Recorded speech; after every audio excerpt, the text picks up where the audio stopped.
It It's was fine. immediately. Dang. Now I've started the recording, so the VOD's not gonna have your horridness in it. But I did not think I'd break that quickly. you immediately. Night has fallen and you're weary from travel. Immediately, Stars fill the without sky above, hesitation. and in front of you is a brightly lit wooden house, the only building you've seen for days. Oh, this might have voice acting. I guess we'll see, but I think it does. It's been a minute. yeah, perfectly fine if it does. All right.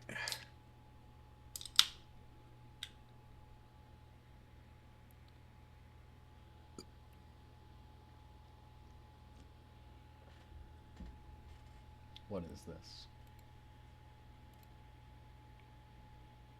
Account created 5 minutes ago.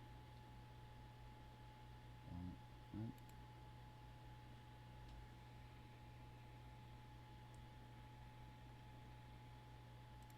I too was created 5 minutes ago. No, someone in a stream chat put down, "Hey, I like your content. I'm also a streamer and thought it'd be cool to connect. Feel free to add me on Discord." Account created 5 minutes ago. That's strange. Well, sounds like you have an adoring fan, David. I shouldn't, frankly. David, are you suggesting your new loving, adoring fan could possibly, potentially, maybe even be a bot? Maybe. Wow. I don't know if my account can get hacked from adding somebody. It would be funny to see, but also I've been hacked before. In recent memory. 11 times, as a matter of fact. Nope, not 11 times. Once in recent memory. Oh, you only realized I did it once? What? What? Man, I can't wait to get Anyways, advertised. Yeah, while we're waiting, I'll let's start a saga. oh, what's good, my saga? Hey, you can't be calling them that anymore. Isn't that like that character in Avatar that can't bend?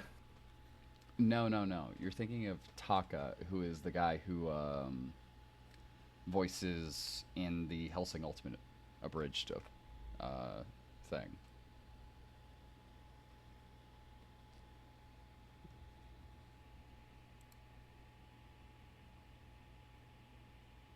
Ah! I'll be right back. I'm gonna make myself some tea. Not even gonna mute my mic, I'm just gonna yell and whatever happens, happens. They'll just hear us through both mics.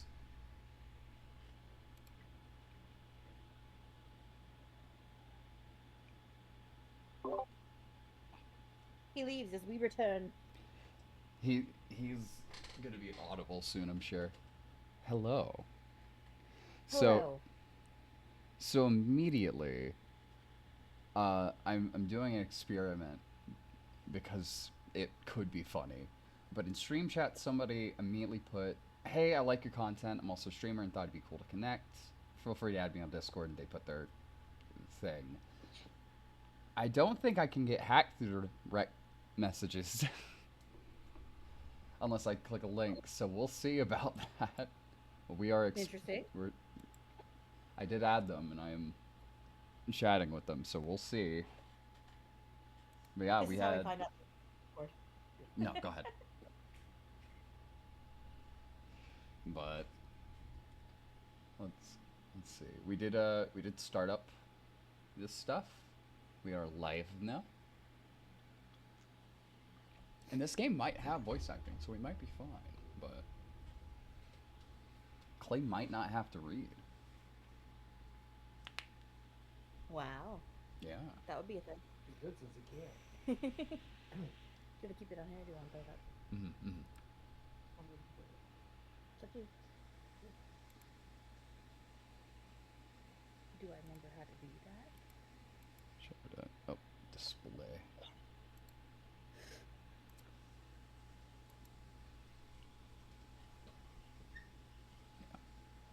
Night has fallen and you're weary from travel. Stars fill the sky above, and in front of you is a brightly lit wooden house, the only building you've seen for days. Wait for Clay to be done with making tea. Oh, clear throat. What are you? They can't hear you. I'm just making noises, motherfucker. Can a man not make noises? No, you're not allowed. Fight me. Unless they can hear you, no. A man's gotta make noises when he makes tea. I thought you were making your hopeful sound before you asked me a question. That's an interesting noise, kind of. Oof, I might turn that down. That's a bit. That's like magnets clicking together.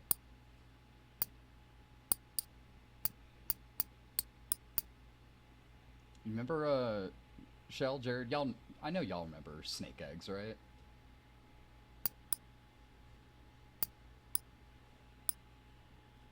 I'm alone in my remembrance. Yeah, those little like magnets that you'd like throw together and they'd click.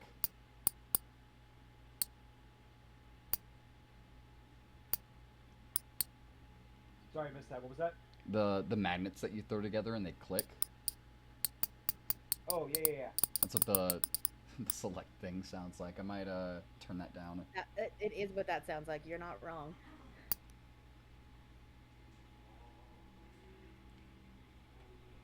Is he singing Ave Maria?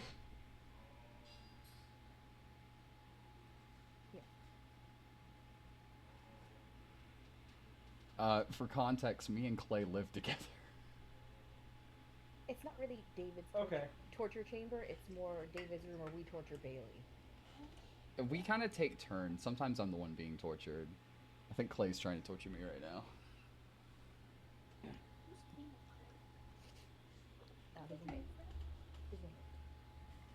Give him just a little bit longer, then I'm gonna get going. So we get to get schmoovin'. Did you get the one you played it before? Yes. That was a person problem.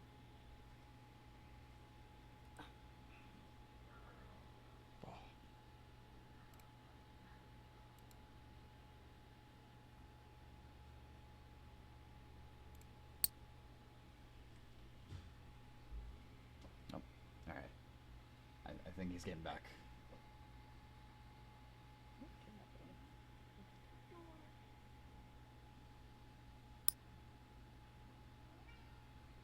What is it, Flint? Everybody just wants to make noise at me today, huh? They don't be.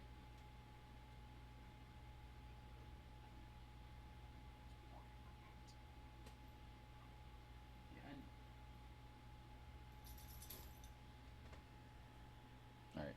You walk toward the house, hearing the sounds of laughter and talk as you reach the door and push it open.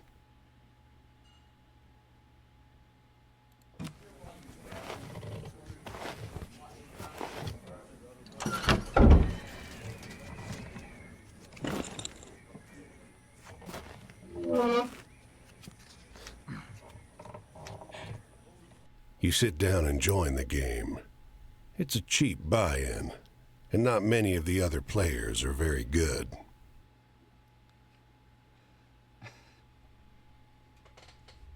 Clay. What's good? Hey, come here. Is this a one-to-one of the fucking Dredge backstory? Shut the fuck up. I only mildly plagiarized. Oh my god. You have no proof. I'm seeing the proof right You now. have no proof. The lady fiddling with dice gets good cards, but has no real strategy. The man to your right seems to just hold on to the highest cards he has, regardless of suit or any consideration of matches. The man in gray across from you, though, he's good. He already had the largest pile of coins when you bought in, and while your winnings grow quickly, you can't quite catch him. One by one, the other players leave the table, sometimes with pique or with wry humor, leaving their winnings with you or the man in gray.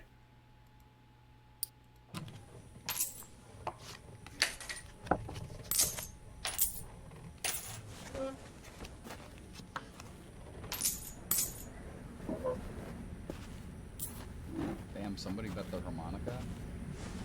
That's unfortunate.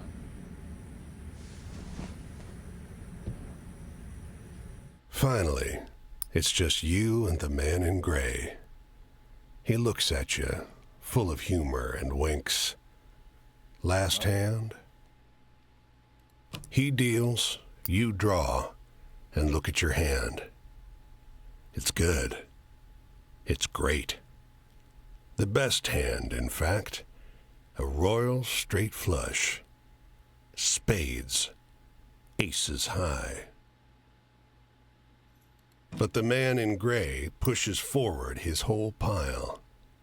You're not sure exactly how much it is, but it's more than you've got. You can't match that. The man in gray stops you. Now, if you like, I'll let you wager your word. I know you'll be good for it. Just promise you'll pay the debt, however I ask. Oh boy.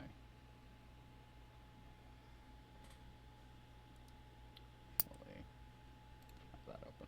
Ooh.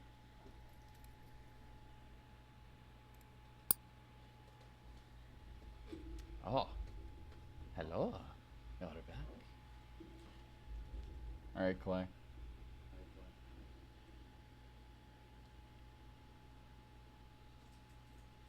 He died. You have my word. The man in gray smiles. All right, then. I'll call. Show.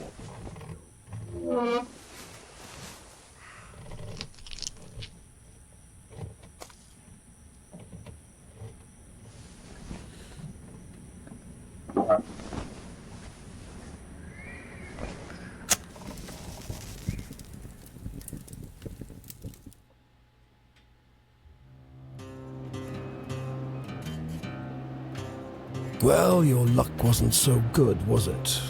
That's quite the hand, but not for the game we're playing. I'm afraid you owe me. Your life, sure, but more than that. Your labor. You see, this land is built on stories. It's one big story, this country, woven of many small ones. Few of the small ones are strictly true, and the big story is mostly a lie. Damn. Music's good. All the stories and songs and myths and legends start somewhere, with a seed. As they're told and retold and passed around, they grow and change to become the stories we know. To pay your debt to me, you'll be carrying stories. Finding the seeds first and then spreading them, telling them onwards so they can begin gaining strength. This is no light task. Stories are heavy. Most of the stories you'll find will be small seeds. They might be true, but they'll grow wild and unbelievable with the telling.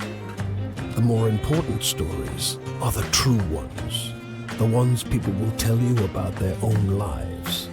Those often get lost in the weaves of the big story.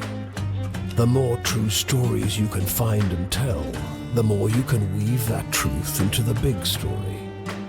Tarnish it a bit perhaps, but isn't a dingy and battered truth better than a shining lie? Now, go ahead. You tell me a story. I'll trade you some information about your task. Oh, Lord. Alright. Travel. Justice. The world. Build fortune. The tower.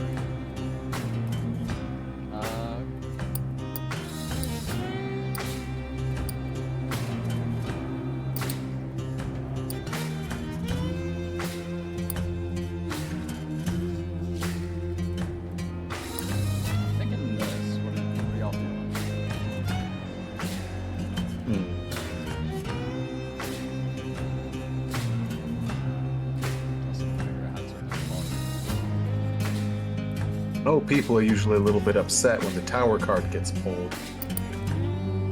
So I'm down for the tower. That could be interesting.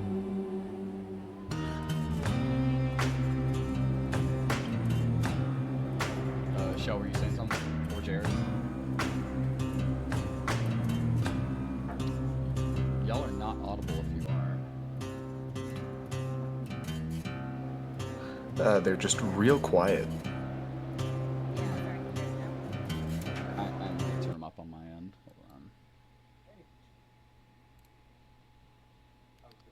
I think it's because they're trying not to let the game volume go through their mic. Yeah, I'm also gonna turn y'all up a little on my end. Okay, yeah. I was trying to turn the mic down so that it wouldn't echo so much when it was picking up our... Yeah, you're good. It's a good call. Yeah. Okay, I think y'all are already good. I said that I was partially for like extra power because It's 2 votes for tower.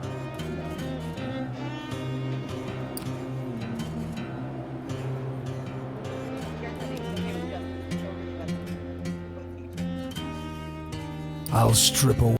Hold on. Hold on. Oh, Oh. Sorry. Turn y'all up even more. Your flesh to make the journey easier, but still you'll feel pain. Hey, Clay. yes, David?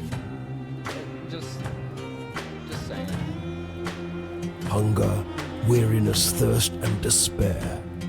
They're all part of stories, the part not often told. And death, yes, but don't worry. As long as your task remains, you come back.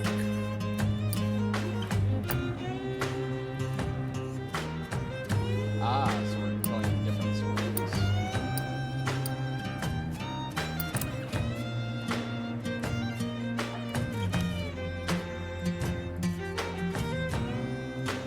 You sometimes have to make choices about what kind of story you're finding. Is it a love story or a tragedy?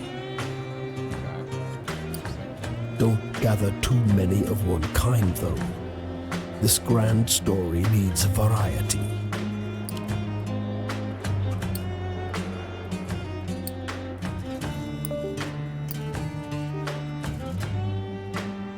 The world, though.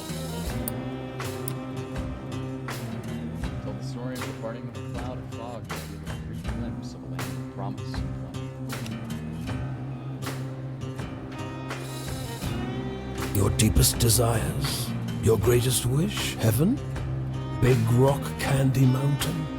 El Dorado, the promised land, that place just over the ridge where they all say that the water tastes just like the sweetest wine. Big Rock Candy Mountain, Charlie. Full credits. Well, I don't know where that is.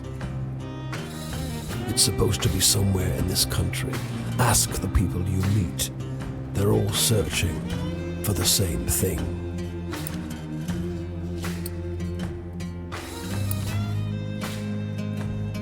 Tell the story of the northbound train, looking at the giant eyes of the coastline.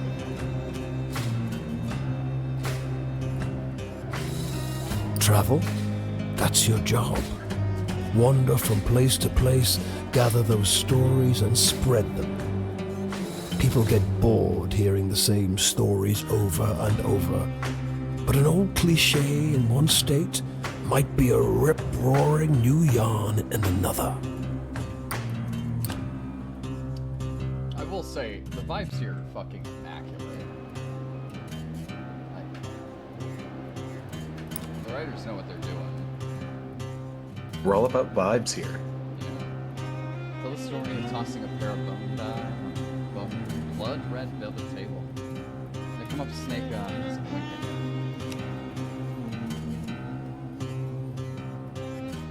you. It's just Snakes luck. don't have eyelids. Funny how bad luck seems to follow the folks who already have problems aplenty. Well, try your luck out there in this country. See how the dice treat you. It's not all bad.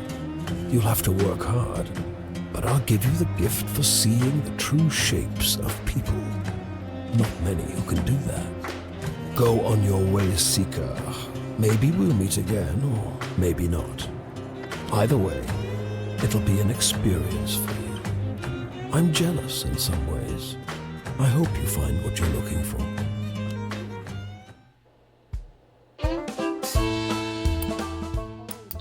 Options. Sound. In general, please. Or actually, I'll do sound effects. Voice down here.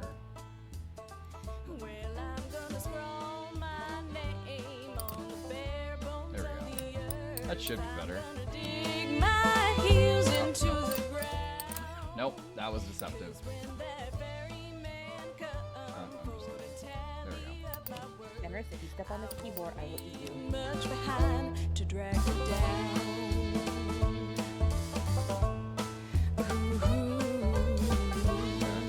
Oh, we be walking in a circle. Shift also be a makes me sniper. play a no. Interesting. Well, I'm gonna heft my spade up upon my weary back. I'm gonna I keep do enjoy that we're a skeleton. right stuck in my There's a soul. skeleton. 'Cause when my goals Spooky scary. run low and my trains run out of This track, bungalow is being ransacked. There's furniture piled in the front yard, ammunition heaped under the mailbox, and a crowd of clean-cut men ripping apart a car in the driveway. The two Strange. heavily armed, mud-caked women leaning over the porch railing share the same bored grin. One shouts at you. Lend a couple innocent gals a cigarette? Sure. You're Give 'em a about to cigarette. hand her a smoke when those men draw pistols and shove you hard into the dirt. You know these girls? They demand. Nope. Once they've dumped your bag out into the road, they decide you're harmless. If you were selling booze too, you'd have a lot more cash, sneers one. On the porch behind him, the two bootleggers are fingering their empty rifles, grinning in disappointment. for to take me hand in hand. This Ah, will I see. be my tale, my vagrant song. This will be my tale, my vagrant song. All 16 characters scattered over the U.S. and trade stories with them to earn their trust and finish their story.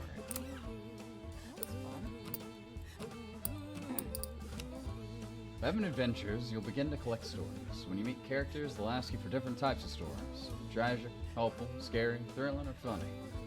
Remember what sort of adventure you had, and you'll know what type of story you got.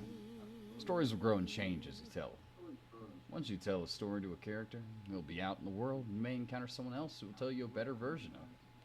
These better versions will be more entertaining when you tell them characters, but be sure to tell different stories so you have a chance to grow them all.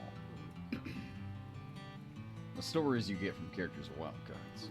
They'll fit into the 5 categories. However, telling them will not cause them to grow, so use them sparingly as you're giving up a chance to spread other stories. If you want to swap around the stories you tell, you can do that in the inventory. There are several ways to travel across the U.S. The easiest is walking, but it's slow. You can speed up your walking pace by whistling. Hold down the button and match the notes by keeping your spirits and speed up. See controls for more details. You can also hop a ride in a boxcar. This will get you exactly where you need to go, but runs a risk of getting injured by the railroad cops. To hop a ride, find a training area. The safer way to travel is hitchhiking. The hitchhiker hold the hitchhike button while standing next to a road with cars on it. Not every car will stop, but they won't always carry you the full distance. You'll be safe though. Finally, if you got some cash, you can go to a city and ride the fast, safe passenger trains from place to place. It costs money, but it's the best way to travel. Each time you meet a character, you'll have a night to talk with them and exchange stories. If you tell them the kind of stories they want, you'll gain their trust and move forward through the tale. However, there's no penalty to telling them a different story. You'll still learn whatever they have to tell you. Characters have multiple chapters. When you fully open the eye in the interface, the next time you meet them, you move on to the next chapter. When you've finished all the chapters, you won't see them again. Each time you finish a night with a character, they'll move somewhere else. You can always check the map to see where they are, but they will also show you when they move. The inventory holds the mementos you collected from the characters you met. Once a character trusts you fully, they'll give you something to remember them by, which can be used to travel where you first met. The inventory screen also has tabs so you can see your stories, the timeline of your adventures, a map of the US, and your progress with each of the characters. Cool. Let's see. Control this I love whistle. that this makes you walk faster. Yeah.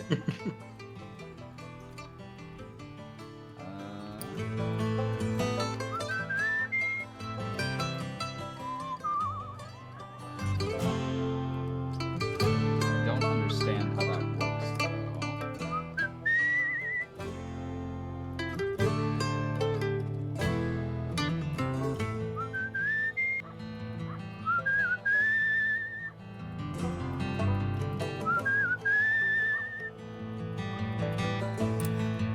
Off the road and into the woods, you can't help but come across this package by the old tree tied to a sturdy stick. The cloth wrapping conceals, though not particularly well, something large and softly unsettled. Little eyes blink back at you from inside the bundle. Poke it. Okay. Poking the bear. The shape gives a start. Please don't tell my pa that I'm in here, it says in a small voice. Why not? Pa doesn't want to live with us anymore, but I want to go with him. Don't tell him, please.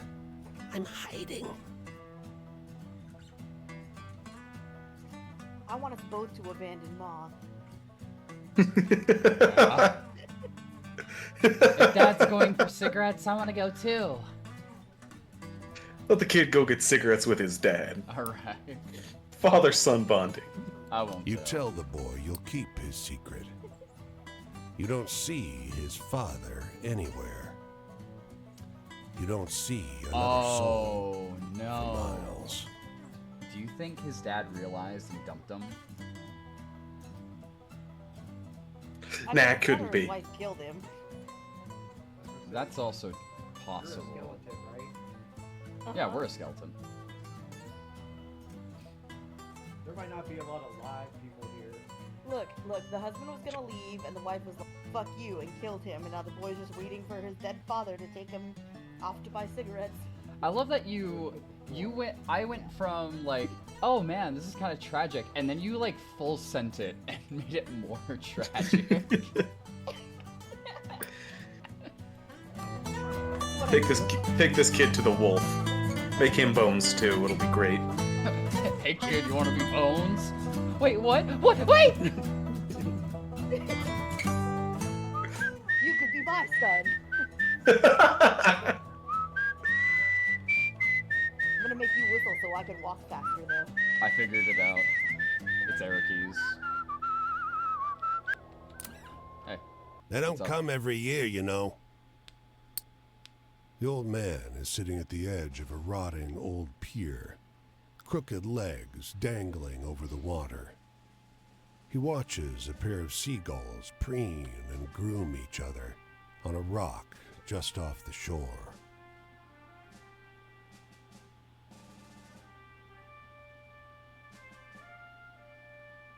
Let's watch the gulls.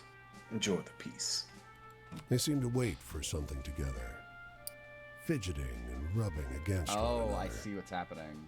And when they fly off, they fly together.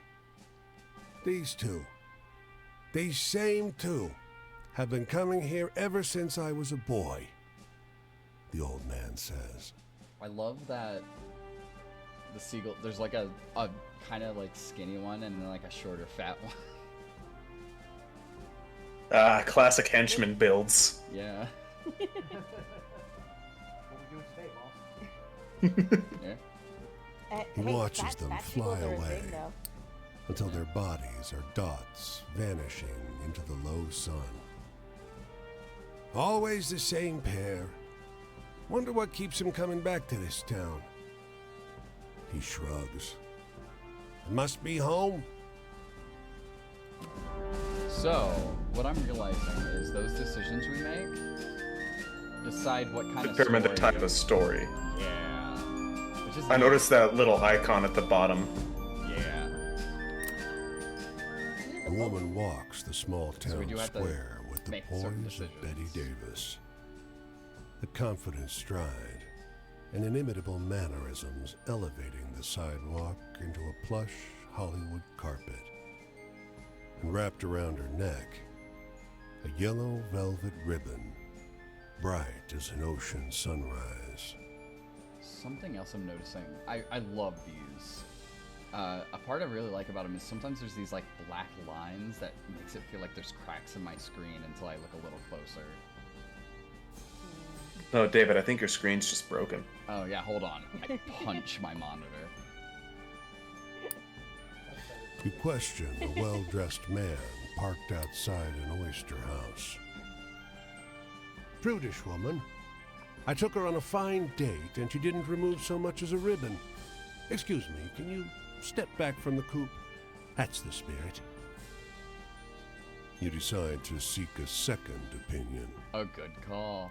You talk with a waitress smoking outside a diner. Something funny about her. Just showed up one day. Doesn't work, doesn't live anywhere far as I know. Just around. Myself, I'd love to know who made all her beautiful clothes. Oh, a tale of Oh, woe. the icon when you approach the woman is horrific. Yeah, Let's so- do that. So, the tale of a wanderer. It's a bunch of Did you guys ever hearsay. read that horror story? Go ahead, Shell. Did you guys ever read that horror story about the girl with the ribbon around her neck? Yes, and if you remove it, her head falls off. Yeah, how you like fall in love with her, and then one day like you ask about the ribbon, and she lets you take it off, and her head falls off. I've never heard that before. Is that West Coast shit? I don't know. It's like the girl with the green ribbon or something like that. I've never heard of that in my life. That's new to me. For reference. That's where my mind went when there was a yellow ribbon around her neck. I'm like, oh, pull it, so her head will fall off. For reference for all parties involved, Clay is grown and raised Montanan. For Clay, Shell and Jared, y'all were in the Washington for a good amount of time, right? Oh yeah. Up until our mid-20s. So, yeah, so we got a bunch of West Coasters then in me. here, and then me.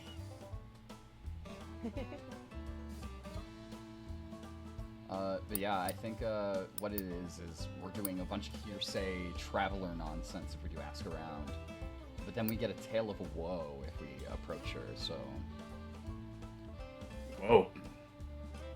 I'm also interested in the woe. Let's approach this woman. You ask the woman if you may join her at a public bench. You may. Lovely outside, isn't it? Her Oh, she's eyes are a British. beautiful shaded brown. Beneath the yellow ribbon, a thick, fibrous She could be scarf French. wraps Oh around my her throat. god. Those are David. like this. It reminds me of Paris. Guys, David. I think y'all are right. David. And yeah, she is definitely French. Also, this is a horror story. She's French. There are two aspects of this that make it a horror story. One, the scar around her neck, and two, the fact that she's French. Oh god, it's not a scarf at all. It's an ascot. We've been duped. We gotta get out of Oh here. no. But no, Clay. Worse, she may eat frogs. I like that it's given us the move on question. Like, no other conversation with this woman reminds me of Perry, and we're out. Like, oh, you're French? No, thank you. The elegant woman in a small town. Oh shit! We're in the East Coast. Oh yeah, we are in East Coast, so it'd be. Portland, and I definitely thought the wrong Portland until I I saw the name. also did. That's New Hampshire. Oh. Hold on. Oh yeah, because that's 95. Oh, that makes a lot more sense now. I'm gonna go check out the lighthouse real quick.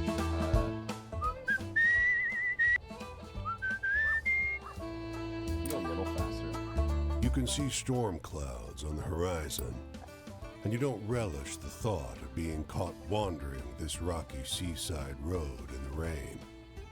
Fortunately, you find the lighthouse door open, with a daunting staircase before you. At the top of an ornate wrought iron spiral, you're breathless and feeling the strain on your knees. Rain already batters the walls outside.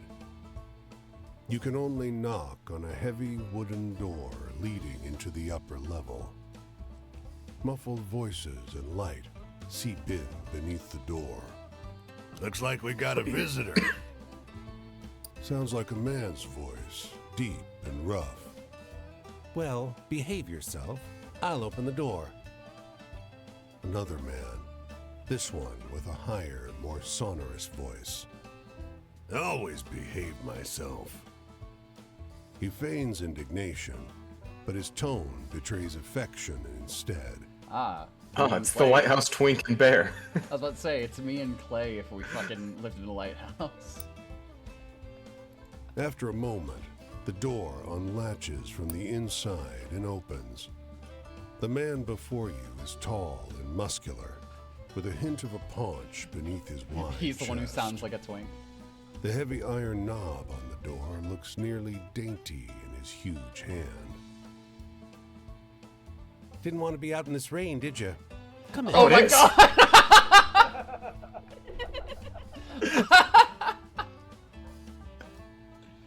I love that. That's great. Despite the rough exterior, this room looks like a well-appointed parlor. There's a rug on the well-trod wooden floor and an enormously plush couch. And sat upon it is a stocky fellow grinning through a great hazel-colored beard. Tea? He offers, hoisting a teapot. It must be lonely. Oh, it's a tale of love. We're the most devious son ever. What the fuck? Yeah. What the heck? I kind of want this one. I'm gonna be honest. As I funny don't like as how that son was looking at me. I don't like how that son be looking at me. Oh, we manage. Oh, The he's tall tall. one Okay. sits on the sofa, casually wrapping an arm around the other lighthouse keeper. The quiet suits us just fine. He needs his quiet time. He's a writer. The tall one grunts. I dabble. But you must have some good stories from the road. Well, I have some. You wake up the next morning on their old sofa, still warm from an excess of tea. And cakes? There might have been little cakes. Prodigious snoring rumbles in from the floor above you, and you quietly take your leave. So this is happening during Prohibition, I think. I'm just wondering, was that the threesome option? Was that the best we could do, or? It, was the other one the threesome option? And that's why we're waking up on a sofa instead of in the bed with them? Ah, Damn it. turns out they didn't want to bone. We ruined our chances. Yeah. That's cute though. I like that. I really enjoy that. Well, I'm gonna heft my spade up upon my weary back. Dave, do you want to pull up the country map real quick? I want to see like how large of an area we got. I think it's M. When my coals burn low and my trains run out. Oh yeah, we're like way up north. Damn. Hold on, is that I-90 I see? Can we get all the way to Montana? I mean, probably, right? Oh my god, we can. There you go. Hold on. That's the road. Yeah, do we want to try to get to Montana? Montana. Hey guys, I know I'll have a bunch of cool stories. We're going back home though. How the fuck did we end up in Maine? What did we do? We got really drunk and then ripped of our flesh. That's what happened. It happens. Usually it's not alcohol that does that, but it happens. Done it a few times. So if I hold down Q. Oh yeah, there we go. Now we're hitchhiking. Problem is, Nobody's a serial killer. yeah, I was gonna say, said the hitchhiking was safe. It's prohibition. Nobody's a serial killer yet. On the contrary. A fucking fog wall appears. Do you wish to enter Boston?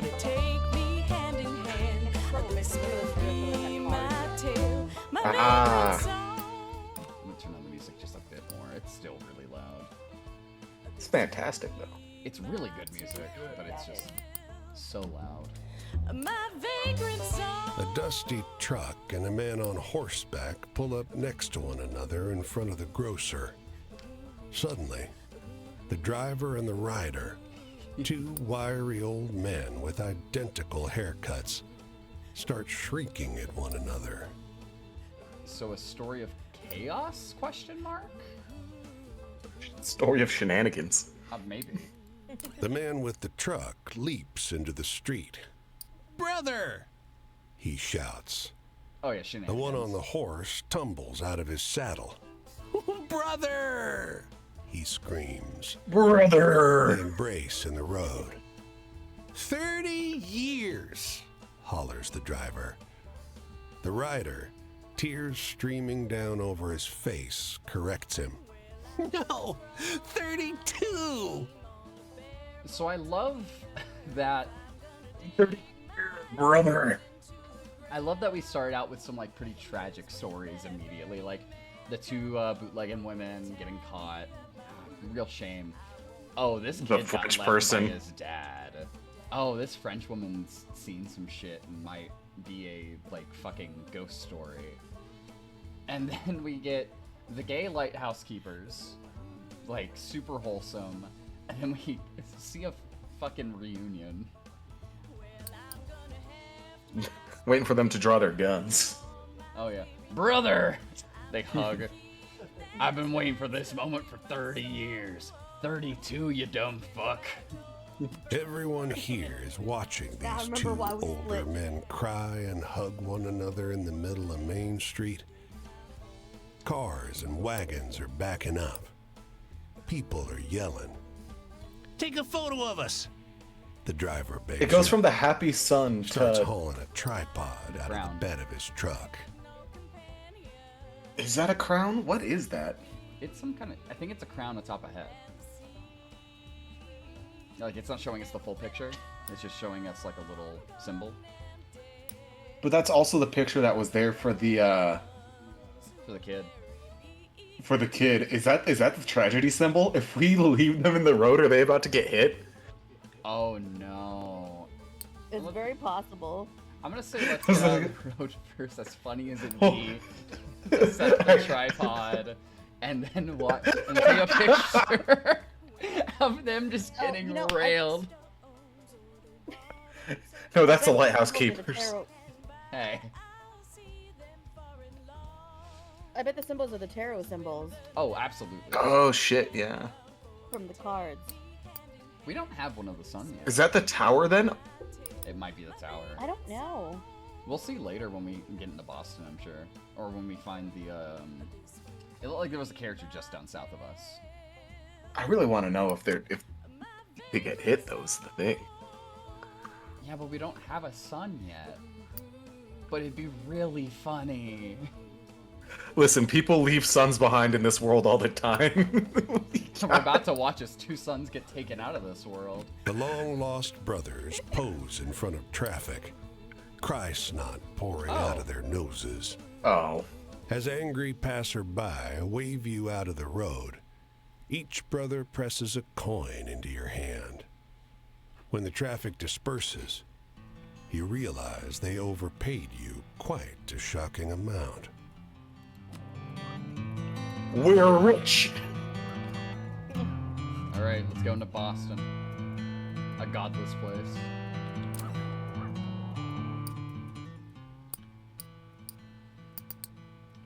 Explore, earn money, I think explore, right? This city is like no other you've been to.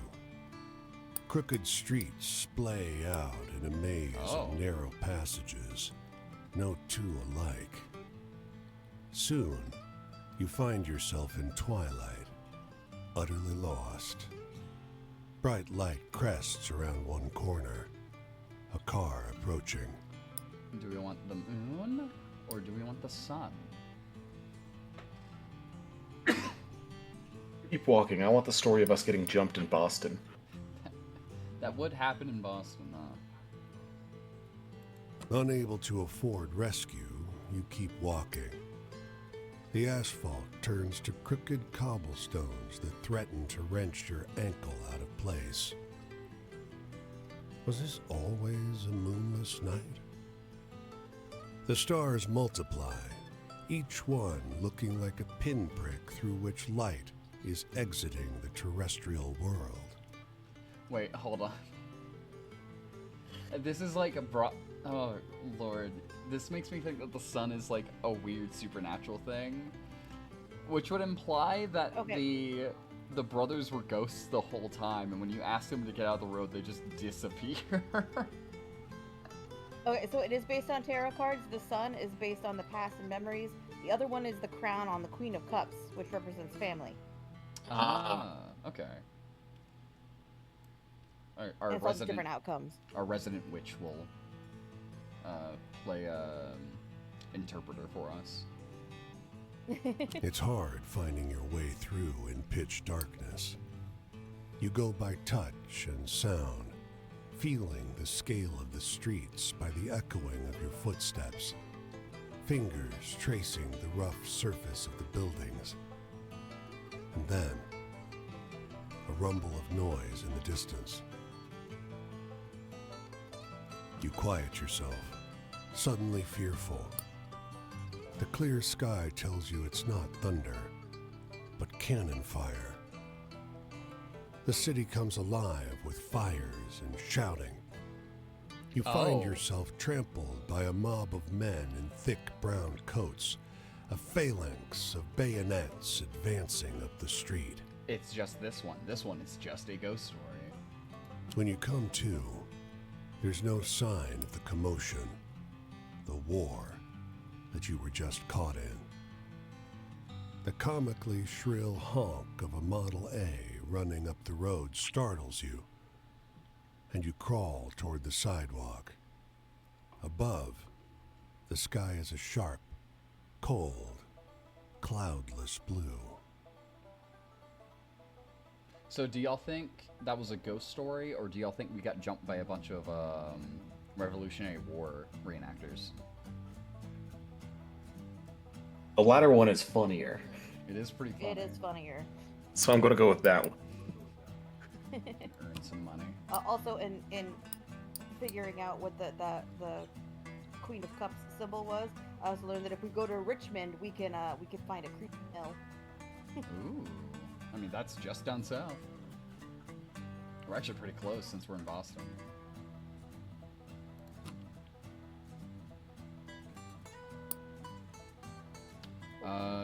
Okay, looking for work. We decide to look for work.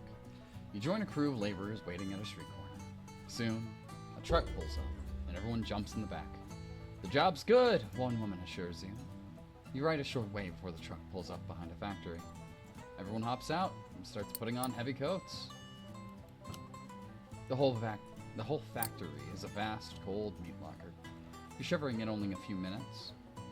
Dragging the carcasses around is hard work, but it only keeps you so warm.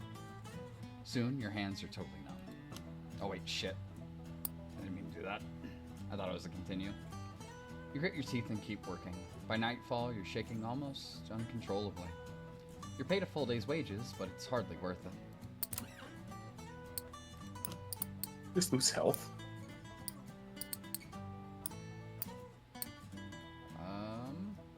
So these boost certain things. Health, and then rest, I assume. We're in Boston. We could get some clam chowder. Or do we want to be bougie and get the spaghetti? Oh, I'm sorry. I decided. Oh, those raise back up our health and rest, and then our money. Okay, it's filled in how much we have. Okay, that it was a good experiment. It told me that at least. The fool card is the traveling skeleton.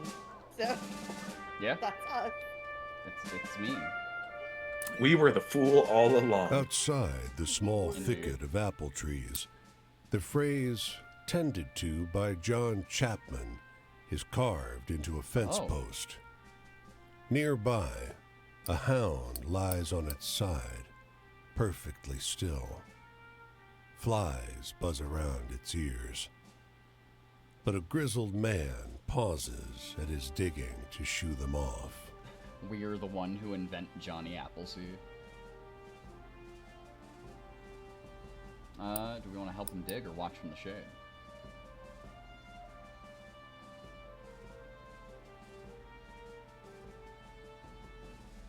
I mean, we already did some labor. That is true. We could get a quick rest and watch this man. With his pot on his side. That's his bashin pot for people who don't help him. I'm sorry, no, you're wrong. You don't know Johnny Appleseed. That's his hat. He's already wearing a hat. No, wrong. Bash him. You pot. settle in beneath a fence post and brush a couple of flies from the dog's face. The man nods. Much obliged. He kept me company when I moved from orchard to orchard, but he breaks off. For a while, the only sound is the shink of the shovel in the dirt. Orchard or the dog? I'd like to know about the dog. We're clearly vibing with the dog. We're vibing with the dog. He's a stray. I gave him some scraps one day while I was selling trees, and he just followed me after that. He tells you stories as he digs, about his travels, about planting apple trees. Every so often, he turns to look at the still figure lying by the fence. He shakes his head. Nearly there. When the hole is deep enough, he lowers the dog reverently into the grave. I'll see him again in heaven, he tells you. His soul is bound to mine. I don't think I can bear to stay here, though. Why that music? Maybe I'll set out again.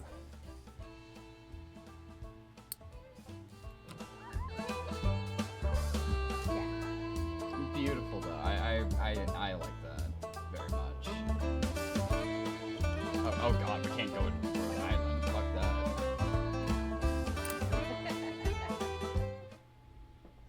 I do love that there's nothing in Rhode Island accurate. Hey there, stranger. You're welcome to enjoy this fire with me. If you're respectful, that is. It's got a fucking This here knife. is my spot, Yeah. and I ain't inclined to share it with any bad A characters. knife and two dogs. You can call me Quinn. Hi, Quinn. These here are my venturing companions. Cass is the big un, and the one with the spots is Flip. I love that. Cass and Flip. I usually beat my way on the rails, but the road news said this town was fat and the weather was fine. So I'm taking in the sights and seeing what I can drum up. Hey, tell me one of those exciting stories. Exciting stories. What do we have that's exciting? Oh, here are all the stories you've collected so far. They're organized by subject because the boss likes the tarot cards. This is the subject of each story here. If you tell this person a story about love, for example, they'll tell you something from their own life relating to the subject of love. Poor things. As the night goes on, this icon will move left to right. When reaches the right side, the night is over, and so is your storytelling. The person you're talking to will usually will usually tell you where they'll be next so you can find them again. If you tell them the types of stories they request, you'll gain their trust and the eye will open. When it opens fully, the next time you meet them, they'll open up more about their life. They'll remember this from conversation to conversation, so don't feel you need to open that eye all the way the first time you meet someone. Dance around, get to know them. So Okay, immediately, these are the people we're supposed to find and gain the trust of. we're going for exciting. Yeah. Sadness was the French woman. Yeah.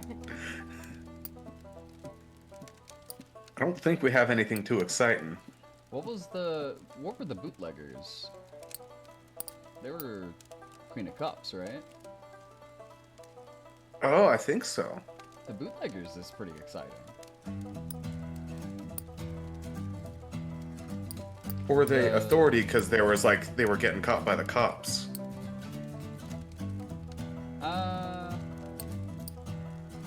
Maybe. What was Actually, our it might have earlier been. movie? Actually.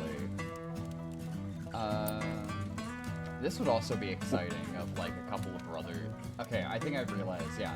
They're getting caught by the cops, and then this would be the brothers that we met.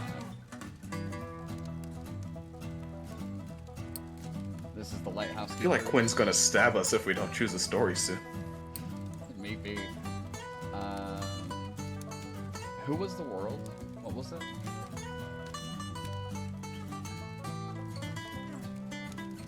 What was the one we just did? Okay. That's not exciting. That's sad. Let's do this. Oh, here we go. It tells you. Oh. Oh, Where's yeah, the there one we where go. we were jumped by the reenactors? So, that- Oh, that would be pretty exciting. That was the sun. Strange clamor on the streets of Boston. yeah, there you go. Tell the story, the strange clamor. Were you trying to scare me? Well, you didn't go far enough. Huh. Well, I don't know a whole lot about the past, but they say there's an Injun grave around these parts. Say it's haunted and full up with angry spirits. I used to love hearing stories of cowboys and Injuns fighting it up. Would swap tales with the youngins. But, well, I suppose if someone shot me, I'd be pretty vengeful too. I'm in the mood for something real funny like. You know what's really funny? Gay people. I know a story about a dead dog. That one's real funny. That's not Oh, funny. God. That's not funny at all. You know what's really funny? Child abandonment. The Two Brothers is pretty funny? Question mark. That's not funny. I could see this one being funny. So my immediate decisions are either the brothers or the bootleggers. I think the brothers is funnier than the bootleggers. Probably. I mean, yeah, no, thinking about it, it's like, you know what's real funny? I met a couple brothers recently who hadn't seen each other in 30 years.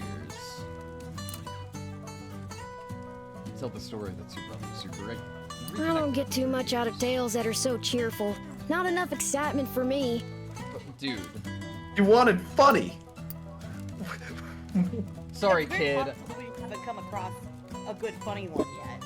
Sorry, kid. I should have picked up your urchin rogue vibes. You are holding a knife. I like dogs more than people. Yep, no shit, bud. My family. There ain't no way I'm gonna start jaw flapping about those bastards. Judases, the lot of them. Enough said.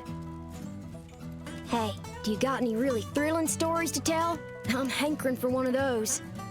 You know what's thrilling? Gay people. No. Oh, honestly? That's sadness, though. Maybe, but it might be thrilling. Oh man, the ghost story would have been great here if we had it.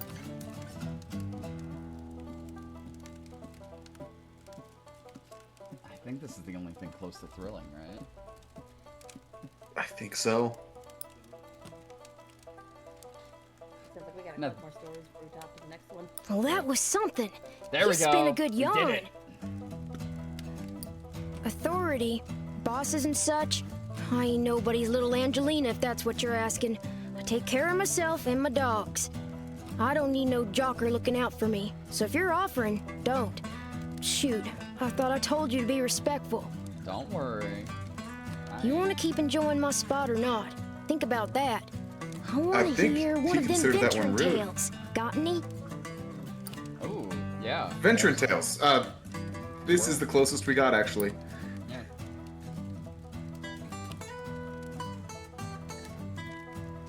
Tell the story, John Chap. Ain't life got enough tearjerkers in it without telling stories damn like that? Kid, Jeez. I'm going to throttle you with your own knife. Wishes come true, huh? If I had to say, it'd be great to have red beans and rice cooked with some fatty bacon. That actually does sound really nice. That would slap. That would slap. Supposed to be a Mississippi River specialty, but I ain't never had it. You got any happy stories? Oh, 100%. Yeah. Obviously. Obviously it's this. Hey, have you ever heard of gay people, kiddo? Sometimes I need a tale like that just to remind me Oh. it's not Oh all shit! depressed Eyes out there. wide open. Love stories. Huh. They're probably kinder to you this early and make the first first part of it way easier. Because they know you're not going to have a lot of stories and you're going to, kind That or of you just- misjudge. But it also said, like, yeah, sometimes you're just not going to have stories, Oh, yeah. and that's okay. Folks sure seem to be eat up with the notions of love, singing and talking about it all the damn time. Not sure I see the appeal myself. Oh, heck, the night's over already. I sure enjoyed talking to you, but I gotta get on. I think I'll see what's happening up the road this way. He's going back up north. Okay. I'll see you later, kiddo. The tramping life suits me just fine. Every day is a venture. Maybe get some socks if you're heading up that way. It's going to get cold soon. With things being so depressed, folks walk around like it's the end of everything good. But it ain't. No, they're just sad that they can't be alcoholics right now, legally. Plenty nice things to see if you know where to look. Hey, I met Quinn, the hobo kid.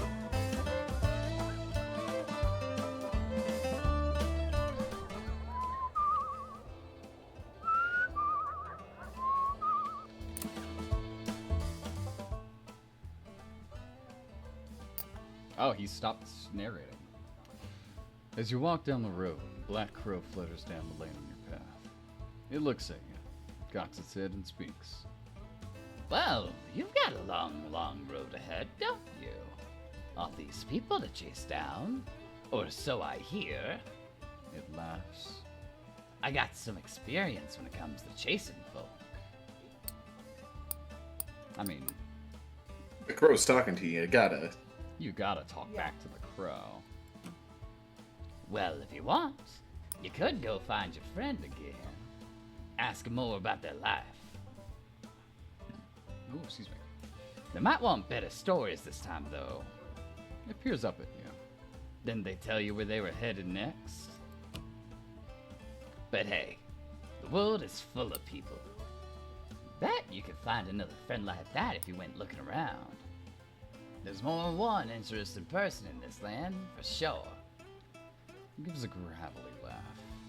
That's what humans say, anyway. And with that, he launches into the air and disappears. Ah, the tutorial crow.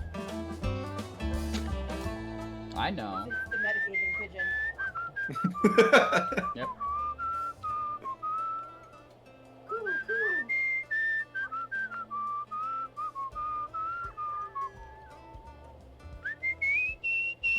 Power gaming duck. The power gaming duck.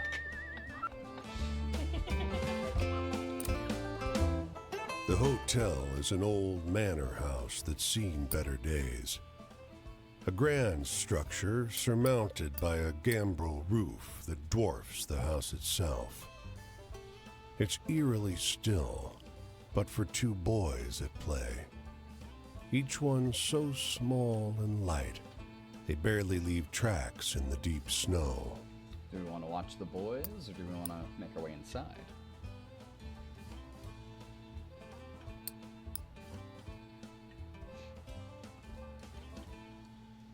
I'm thinking make our way inside and see if there's anything more interesting in there.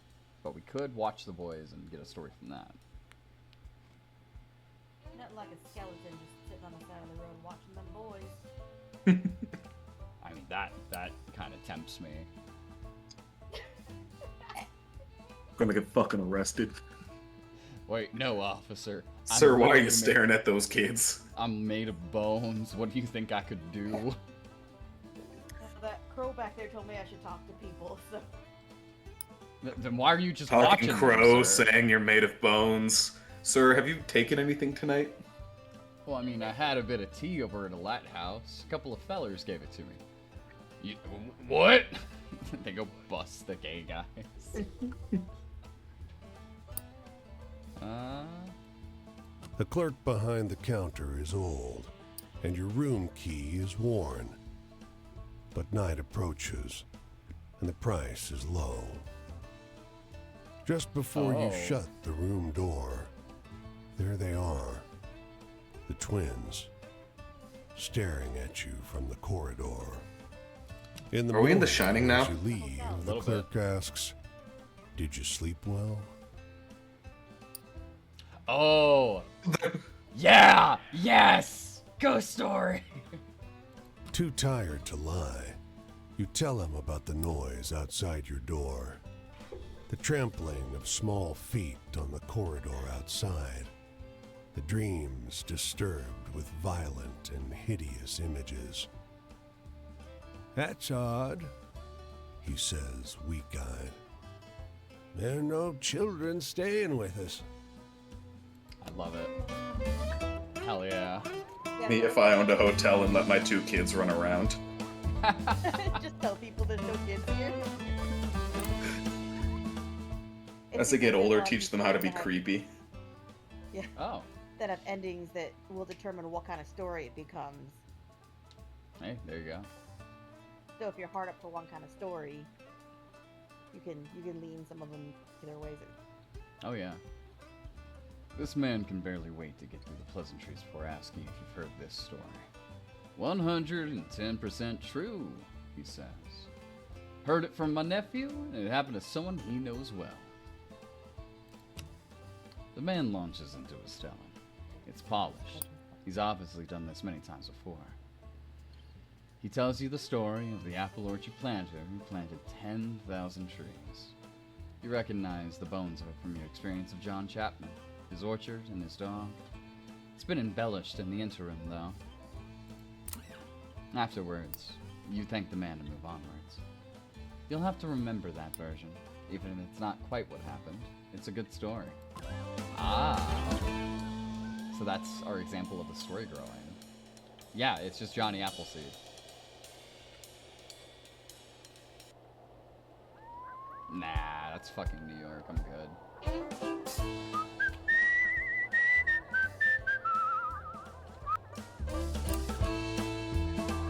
You come across a girl picking wild blueberries. She smiles and greets you. On in. She offers you some from her birch bark basket. You reach in the basket for blueberries, but pull out a handful of small, smooth stones, all the colors of the rainbow. The snickering girl runs into the trees as fast and light as a rabbit. Throw the stones, possibly killing the girl, or drop the stones and forgive her. From those stones. It's the same kind of story, it's just probably has a different ending.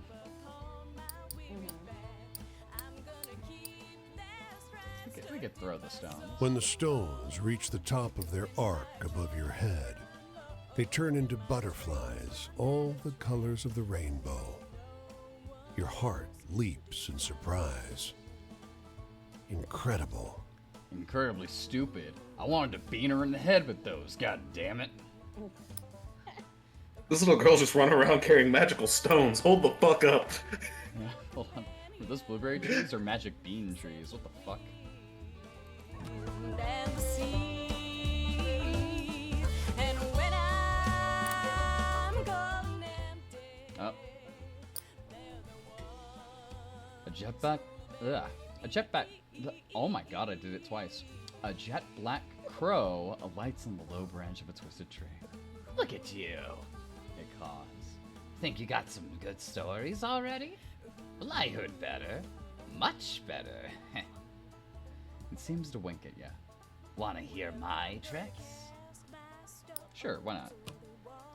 The ones you got now. Pish. Pshaw. Pathetic stuff. You tell those stories around and they'll come back more excited, more satisfying. So always listen to the stories other folks tell. Their tales are less true, sure, but more useful around the campfire. The boss has a point about the true ones, though. The crow admits. They're extra interesting. You learn a couple folks' true life stories, and everyone will like them. No matter what kind of story they think they want to hear. Well, everyone's the captain of their destiny. Gives out a burst of laughter. Ain't no bootstraps in the world that can save you now. But the choices you make, they change the kind of story you can tell. It ruffles its feathers. A sort of shrug. Choose wisely. Or don't. Thanks, Tutorial Mitigating Crow. reading says, here's how you play. Oh my god, is that another Tutorial Crow?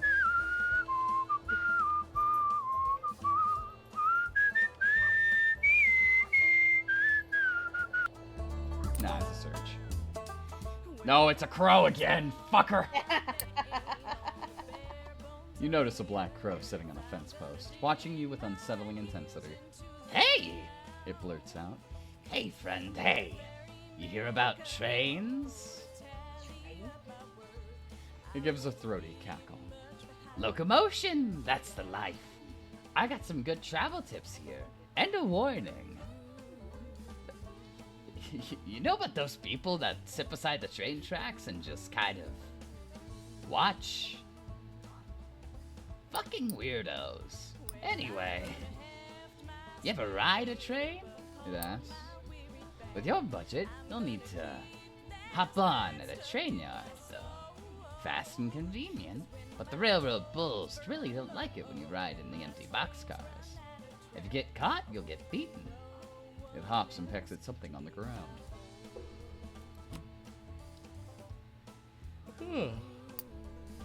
On the positive side, maybe you'll meet someone to trade stories with. But if you don't like the sound of that, you can hitchhike. Find a friendly car. He laughs. I feel sorry for you, landlubbers. No wings, just motors. You can't even cross rivers when you want to. Only it's safe crossings. I always do. You notice that Speak doesn't move when it speaks. But before you can tell anything else about it, off it flies. Goodbye, Tutorial Crow. Boxcar hobo. It wants us to talk to boxcar hobos. Apparently. The stream is a clear, reflective shade of blue. Unusual in this region, where bog iron colors the river's brown. Across the way, It's the a Jersey goat Devil. with great leather wings laps up the water. It's sunk Dancing on your bridge, Goatman. fixed on your every God damn it. movement. You now notice the unnatural absence of wildlife. No fish swim in the stream. No birds sing in the trees. The winged goat drinks with a forked tongue, only abstractly concerned with your presence. Sadness or what looks like the Empress?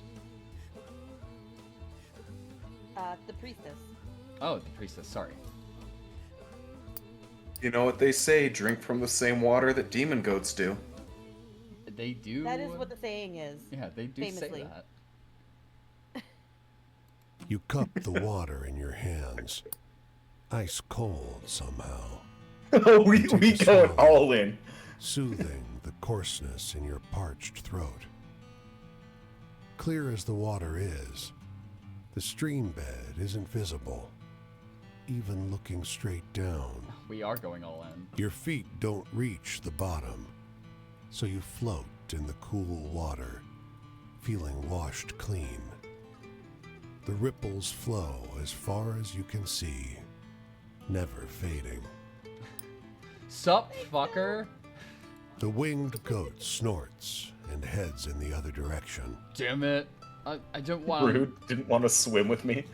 Damn it, I didn't want him That goat was here. like, the goat was like, I was drinking that water, you fucking dirty ass hobo.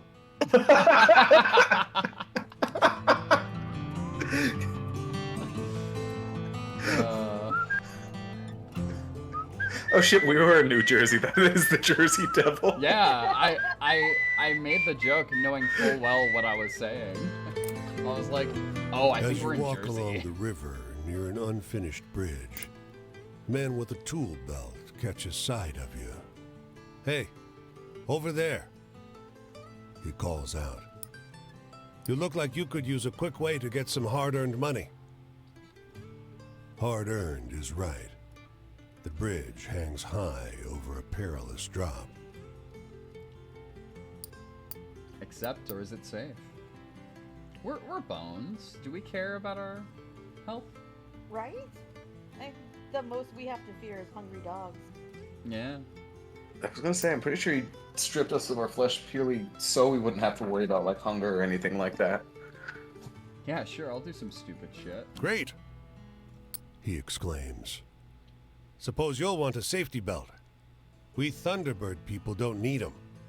We fly when we fall. Oh, they're a bunch of natives. He chuckles. That's fun. It's built up. Somewhere Bailey is You find smacking her yourself forehead up at all of our high, decisions. looking over the rushing river that crashes around the foundation of the bridge. As you work side by side, the man mentions, "You can see Thunderbirds up here if you know how to look." I'm gonna say, I really like the primary voice actor. Yeah, agreed. And that's a great way to do a native accent without making it extremely racist. Good job. Thumbs up, approval. You ask him to explain. Practice your peripheral vision, if you dare. Last thing you need up here is for them to see you seeing them and come swooping at you, he says laughingly. You only see the clouds thicken. It sure does pass the time working. The man pays you well when you're done with the job. Hey, we didn't die. That's a fun... I like that one. Man, I fear a bunch of... like, almost all of these are gonna be charming. Huh. By nightfall, the hospitality of this sleepy hamlet, combined with their superstitious tales, No way. has both overstuffed your stomach and filled you with a hollow dread. Folks say these woods are full of apparitions, witches, and worse. You curse yourself for getting on the road so late. Wait. I'll look it up while the tutorial... or while he's narrating, but... In the moonlight, every valley and hollow at the feet of the Tappan Zee seems like a stolen shred of the abyss itself.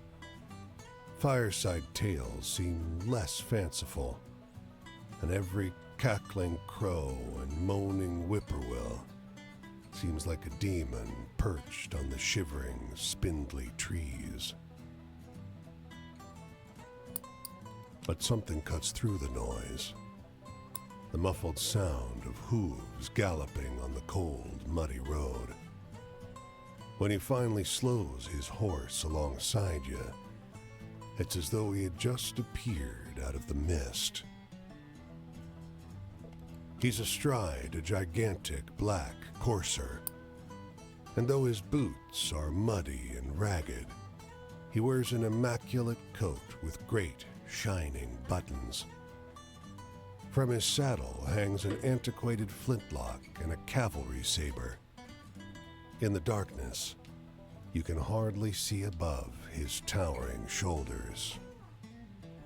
His voice is a rumbling croak, deep, but as though his throat is filled with thorns. Have you happened upon a cannonball around here? Oh, I love that. You can tell English isn't his first language. German is. His hand, so pale it's almost blue in the moonlight, grips the reins in a fist. Sorry, we're a skeleton. Why are we scared of this guy? Yeah, let's get some more occult ass shit. Why not? You mumble an apology and watch as he silently rides away, back into the mist. He's cloaked in black, you notice from behind, but the blood running down over his shoulders glints crimson in the moonlight. This game is reminding me how much I love American ghost stories, like the old ones, because, oh my god, they're so cool. And we have, like, so little history compared to the rest of, like, the world. But at the same time, it's a bunch of interesting history. So it makes them really fascinating ghost stories. It's break time at this half-finished bridge. This half-finished bridge. The workers are gathered around a young man who sits on a bucket like a king. They listen raptly to his story about the shootout between the female bootleggers and the cop. Oh shit, Quinn talking shit right now? Yeah. Realize it's a story of the woman arrested for bootlegging, but heavily embellished. The young man on the bucket tells it masterfully. God, Jesus, I'm doing terrible. Doing all the voices as if he's told it in his way 1,000 times before. It's nothing close to what actually happened, but this version is pretty good. I have an easy time remembering it. What's this? Oh, hop a train. Fun. There's a guy here, though. I'm gonna talk to him first. Oh, it's Quinn again. Hey, Quinn. Stranger, it's good to see you again. You know, I'm gonna see this whole world one day, but for now, I just got my sights set on seeing all 48 of the great U.S. That is correct. We don't have Alaska and Hawaii yet. I already seen 10 whole states. That's better than my folks ever done, that's for sure. Plenty of townies and even some tramps treat me like I'm kid simple, but I ain't helpless, and I only act it when I ain't got no better choice, like if I get pinched. I do right fine on my own, don't need nobody but Cass and Flip. I want a story that scares me. Oh, hell yeah. Now I'm older, almost nobody can do it. Give me your best shot. I mean, Well, sweet. I know That's about a a great one. bloody horseman. Yeah. Oh, bottom left. Huh? Or oh, that's sadness. Never mind. I'm done. I was about to say.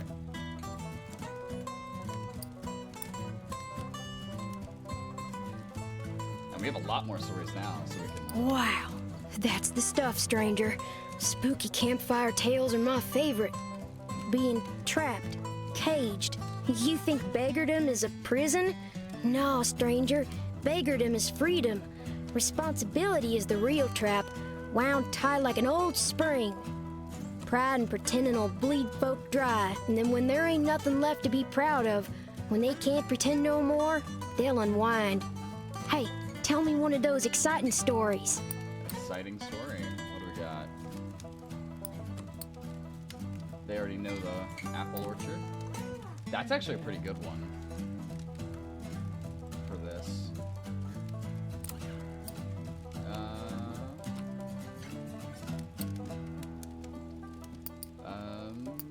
No. Yeah, there's those. I mean... I think That is a that's weird pretty. one.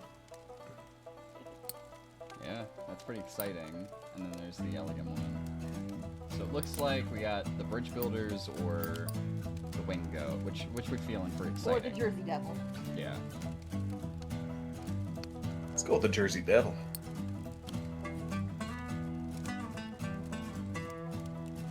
Were you trying to scare me? Well, you didn't go far enough. Huh. In this country, I don't rightly know what this thing called America is. I know what I done been told in school, but the words don't fit the picture. What with tramping across the whole thing, figure I'll find out for myself soon enough. I want to hear a story about ghosts or murderers or something. Scary stuff. I mean, we already used our Hank story.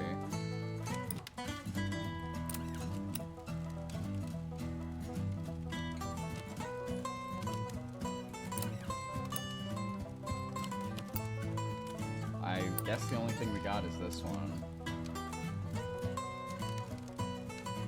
Well, we don't have to tell them stories too if we don't have the right one. That is true. We'll cross these several times, right?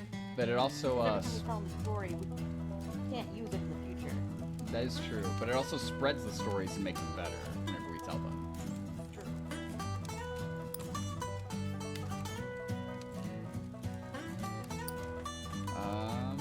I guess with that in mind, do we want to leave? Or do we want to try to do something?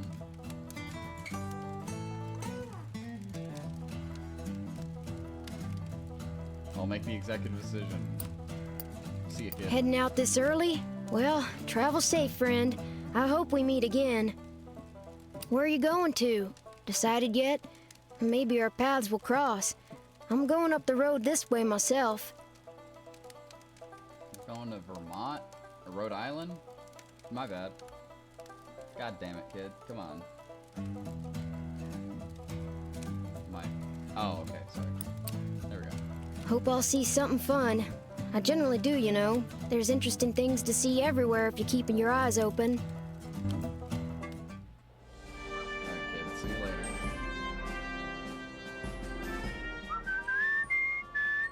What the hell was that thing coming up the river? Did anybody else see that? What? Anybody else see that weird thing snaking up the river? Something up the river. Yeah, did you? Anybody else see that weird thing snaking up the river? I did not. Hey, you're still there. Look back. Oh. up. Ohio? Gone now. Oh, I No, think that's a there was- borderline. Maybe? No. There was like a shadow moving and snaking up the river. Like that one, right? The cloud? No, like it was moving. Huh. Weird.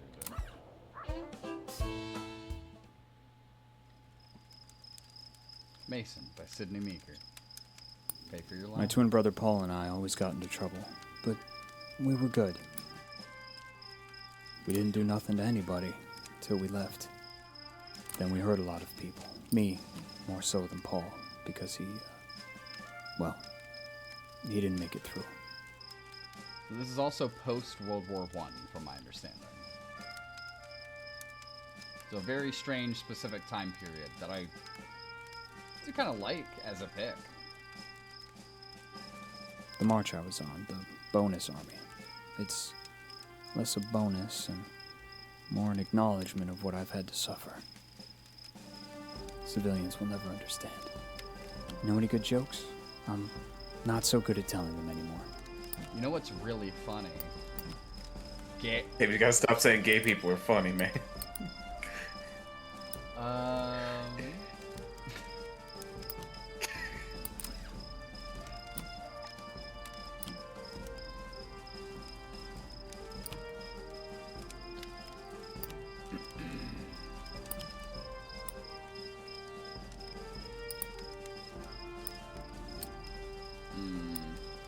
You know, I feel like that's a rough one to tell them. Which one? The two brothers. The one about the brothers. But it might fill his hopeless heart with love. A funny story. I mean, honestly, all things considered, I'd say that one's pretty funny. Especially if you can That's it. sling it as like more of a like, I'm sure my eyes deceived me, but this happened. I want you to tell me a funny story. So there was this scary man on a horse covered in blood. And when I looked up, he had no head. Isn't that funny? So no head?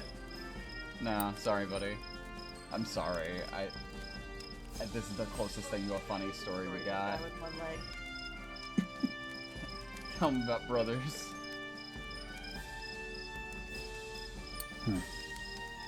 Life ain't like that, in my experience. But I guess my experience ain't normal. God, get sadder. My family, they were good to me. Ma and Pa, and to Paul, and to my sister Jessie. Some days I wish I could find Jessie again and have her help me. She always liked Paul best. Oh. Sorry, man. So anyway, tell me a funny story? Stop asking seem for like you know a funny few good ones. stories. I don't have those. We have tragedy and horror stories, damn it, and that's what you're getting. He already knows the horror and tragedy of war. He wishes not for it. Fucking, I don't know. Sure. That can't be true. That sounds like a Navy tale. Okay. Freedom is getting paid what you deserve, and getting enough to get by. Freedom is the ability to be free of pain. Paul used to collect scary stories. Do you know a good one? Yes, finally. Hey, those you have. Thank you. We've so fucking many. We got the Jersey Devil and the Horseman. We have the Jersey Devil, the Horseman, and the twins. We have 3 scary stories, baby.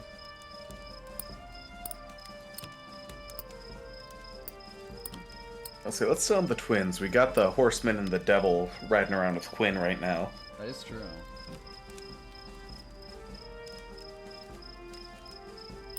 There we go. Sounds like one of those scary stories Paul would have told me.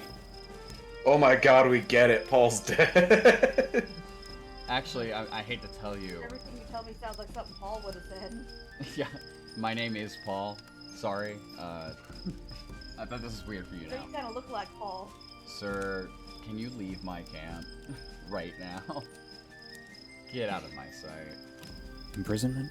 Could be The more Paul. days I check off, Could be the my more brother. I'm convinced that birth is an imprisonment. Buddy, do you just want a hug? Like, I know, it's rough. Like, the Great War just ended. You can't drink your troubles away. You can't find work because you're missing a leg. Like, I get it. Do you want a hug? Do you want to cry? I think he wants to have died in the war. We're being realistic, Shell. I must eat, so I must have money. I must have money, so I must work. It's an inevitable prison. Yeah, the VA didn't exist yet, and the VA is still useless these days. It's a, Tell me a happy story. yeah. Something to make the world Oh. seem kind. 100%. Yeah, I have a few happy stories actually. Not that. Not that. I mean, honestly, that would be pretty good.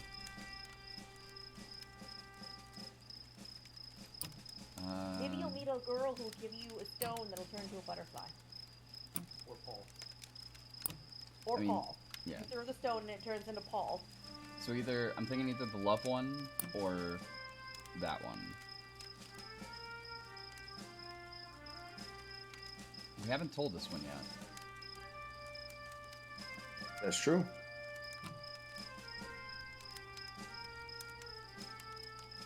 Oh, come on. That doesn't sound real. Hey, I'm gonna kill you with your fucking crutch, man. I'm That's trying what he wants. so hard here. Home. Well, My sister, Jessie, won't forgive me for what happened to Paul, so she won't let me back home. So is that, did you say that, or are you projecting because you're sad, man? I made my own way for a while after that, till no one could afford gardeners.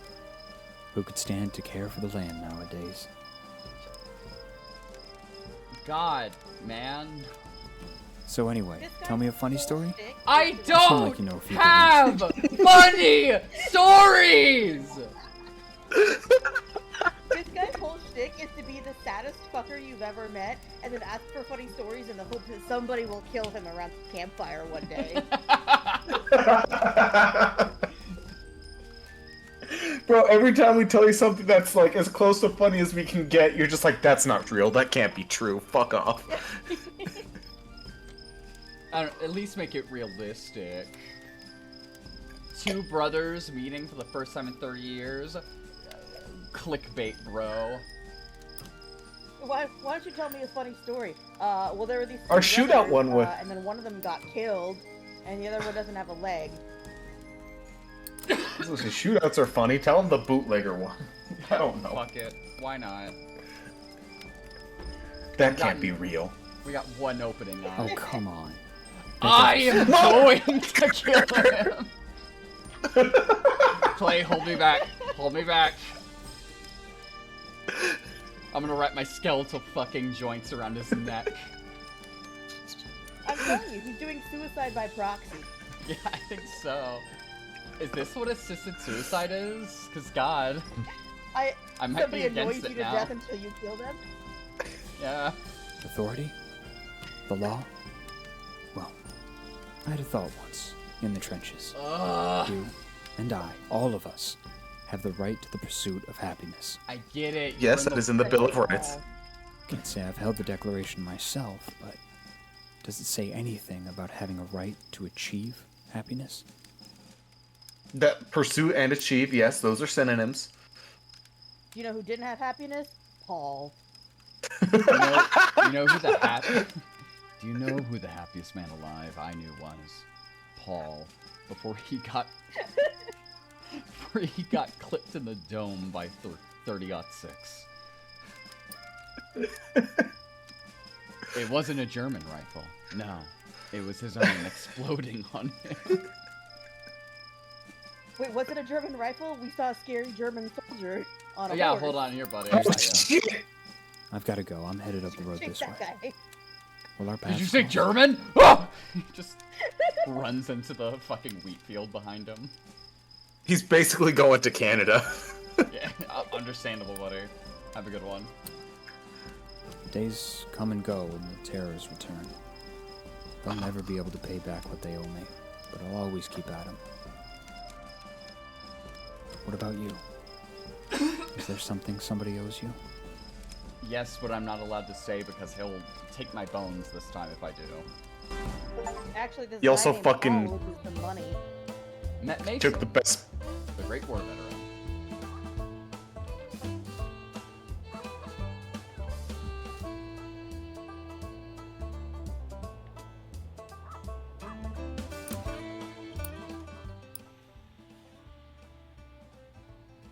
The Great War? Was that World War One or two?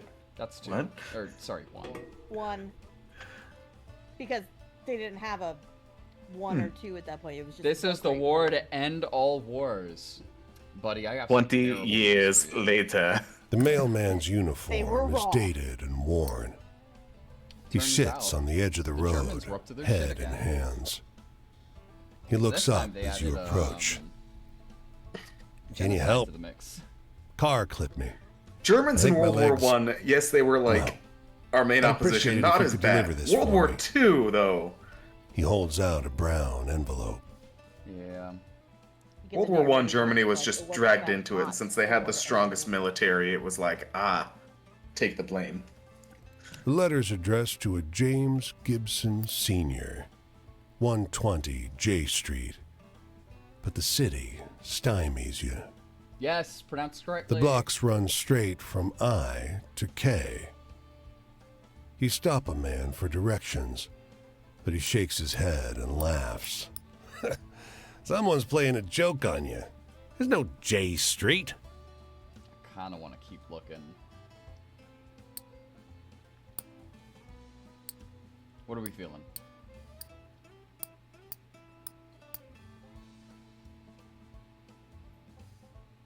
Interesting fact, in a lot of cities there is no J Street because J Street and I Street are too similar in old script, and they didn't want to confuse people. Oh, that's neat. What if it is I Street and our guy's just an idiot? Could be that too. Let's keep looking then. Over here. A woman in a brown coat overheard your question. She steers you down an alley. Someone's chalked a big orange J on one wall. I thought Clovis was late. Go left up ahead. Old Man Gibson's the third on the right. As you round the corner, the world changes. J Street is a place out of time.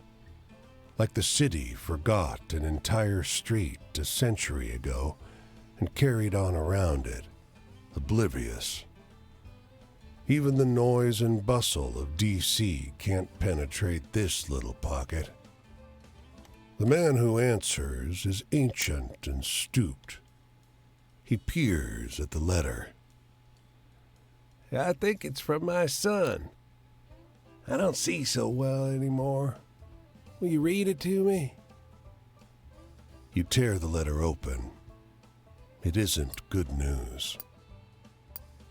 Sadness or whatever this was. We don't have many sad stories.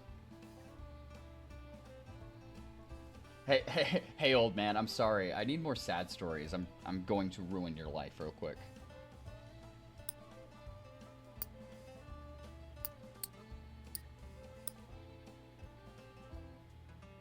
All right. Play is muted. No one else is answering. He fights it, but his face crumbles. Tears roll down his cheeks. It's better to know. I've been waiting a long time for this. His shaking hand takes the letter. Thank you for telling me.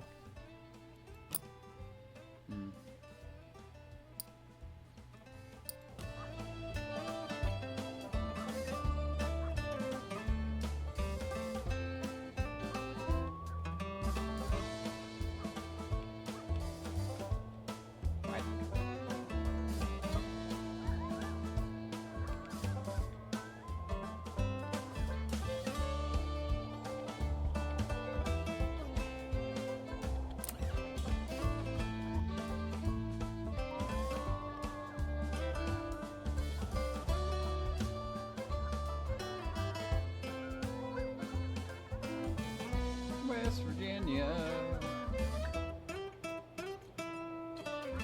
Thanks, man.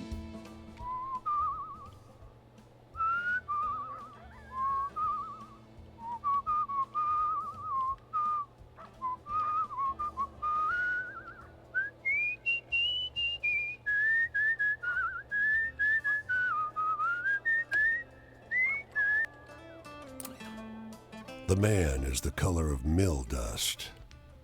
His smile creases his face like folds in dough.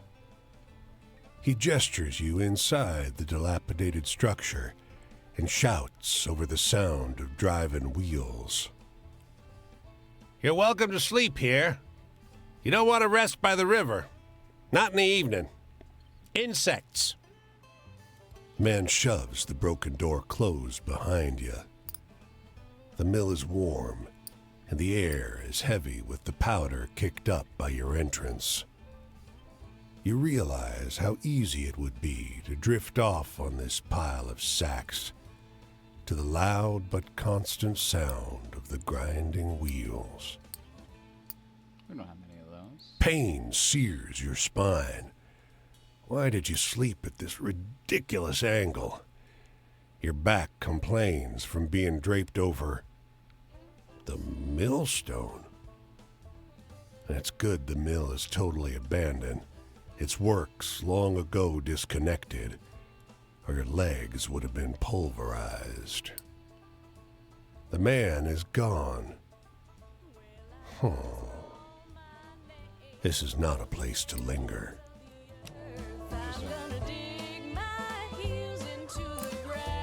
The edge of summer has turned the ocean choppy and misanthropic, and the skies miserably gray. The boardwalk prophetess lured you into her tent with a promise to read a fortune for free. Seems like business has slowed to a crawl already. Before you lie the instruments of her profession. There's tarot cards, Rider-Waite, but also Marseille for traditionalists, rosary beads and costume jewelry, and of course, the centerpiece, a great glass globe. With practiced theatricality, she goes directly for the crystal ball, letting her eyes unfocus as though she can see a great distance into it. She brings up names, places, asks if you've known someone called John, if you have a relative in Newark. Oh, that's interesting. So these are both going to be new types of stories for us. I see y'all are back at least. So we could be a good sport and get Wheel of Fortune, or could be a dick and get the star.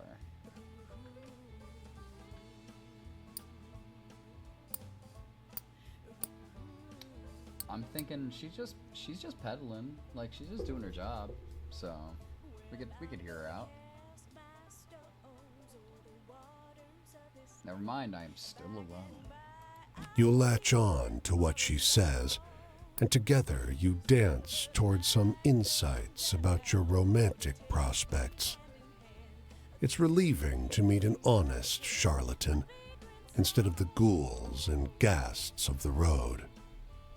You might even say you're having fun, until she abruptly stops talking. Hold on, now that that's... Clay's in the bathroom.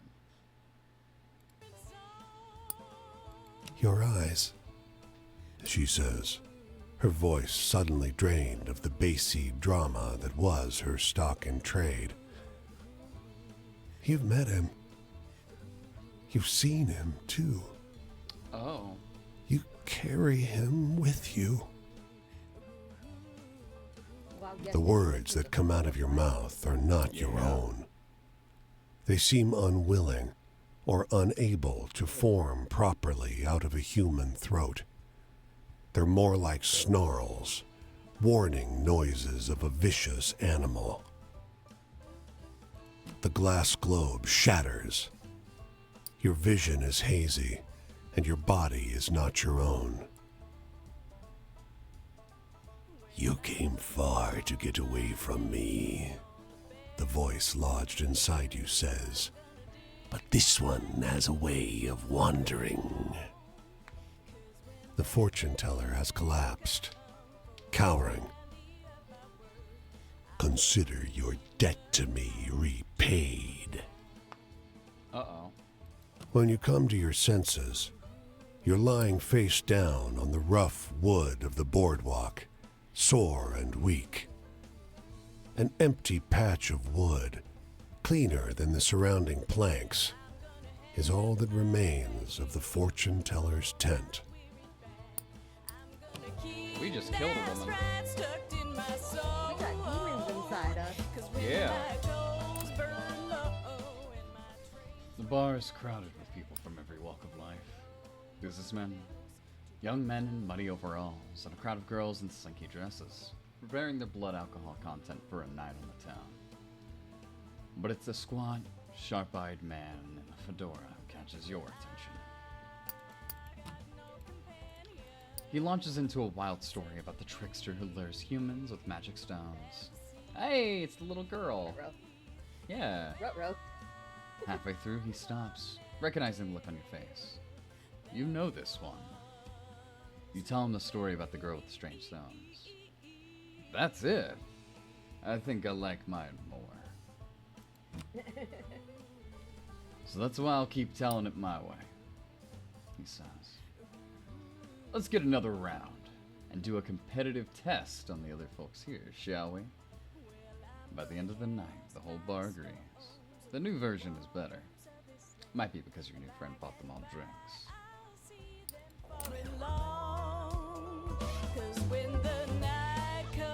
The trickster who lures people in with magic stones.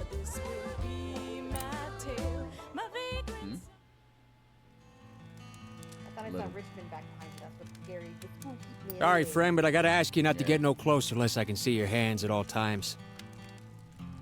Understandable. Look too clean to be one of us. But you don't look like the company sent you neither. Alright, come and share my fire spell. Don't linger. These hills is full of ears. Don't think just 'cause you can't see no one that you're safe. Yeah, welcome to the Appalachians. And I'll give you cornbread. Don't be so sure of me neither. See anything exciting out there on the road? Mostly I just seen dogs. Yeah, we got a few exciting stories.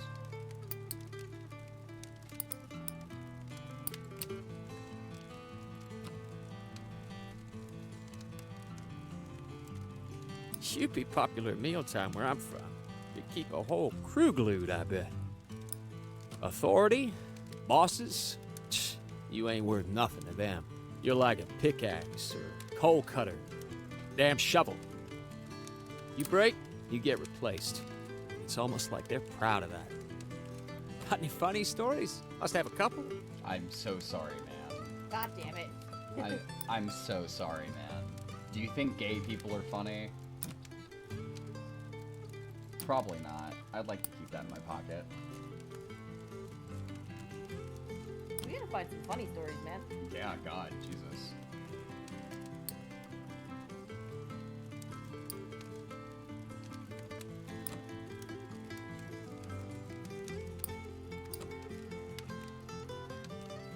Maybe that's funny.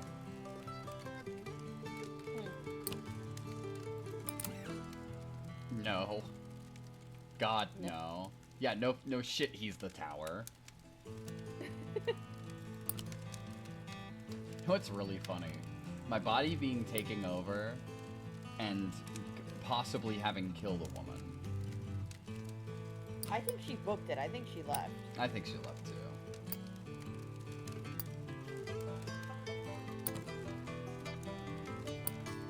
Yeah, fuck it. Bridge builders. Come on, that's all made up. No, it's literally a basal story. What's freedom? When the community decides what it's worth? Setting the value of things together? You mean when you don't answer to nobody? Just ain't possible, my friend. See anything exciting out there on the road? Oh yeah, 100%.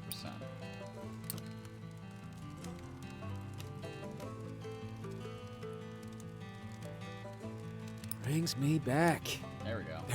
There was a time when me and Big Ben could just enjoy exciting stories like this one. Innocent. Home? I always wanted a little place where I could watch the sky change color, watch the cook fire smoke, dance up among the pines. See anything exciting out there on the road?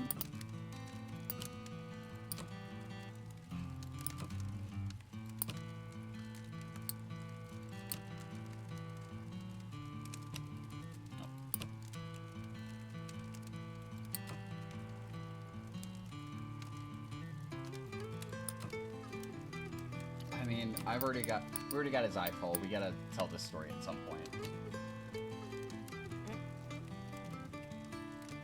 Stranger, miners tell me sadder stuff than that every day of the week. But you might spread it. Family. Well, they took my big brother out of school to send him down the mines. He weren't bigger than 10 years old, but 25 cents, right type of handshakes, off he went to work. Yeah, that was a rough time in history. Hey, Clay. Have returned. Hello. He's so big in my memory. He must have been such a small feller, come to think. I need a laugh. Know any good jokes? Scaring the shit out of a fortune teller. Yeah. What's a story we want to get somebody? Because we already got his eye call. He wants a funny story. That's a shame. What's something we want to get spread around? We really have not used this one yet. It's one of our oldest at this point.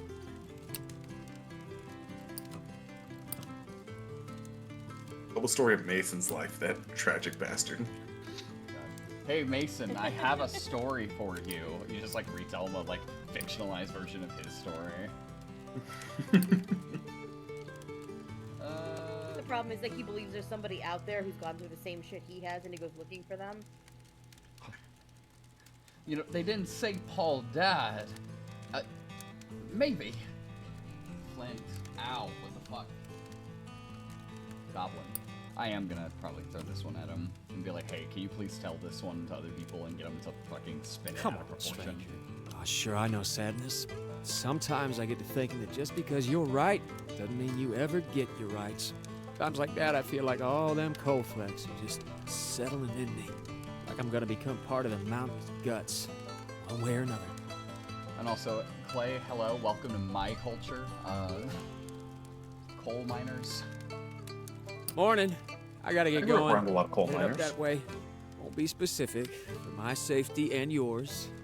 You want to find me? That And is do like it. so much coal. Talk again about these things. Yeah.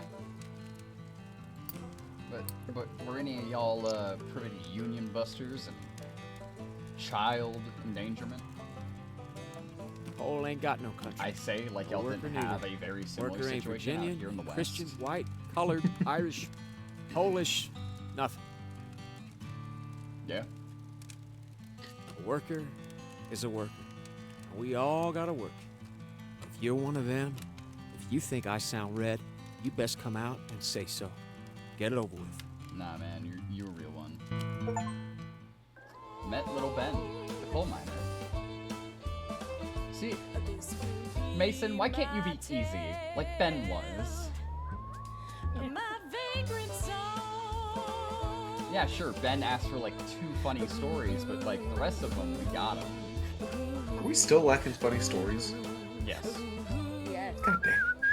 I got like another ghost story, kind of horror story about scaring off a fortune teller with a demon inside of me. You know.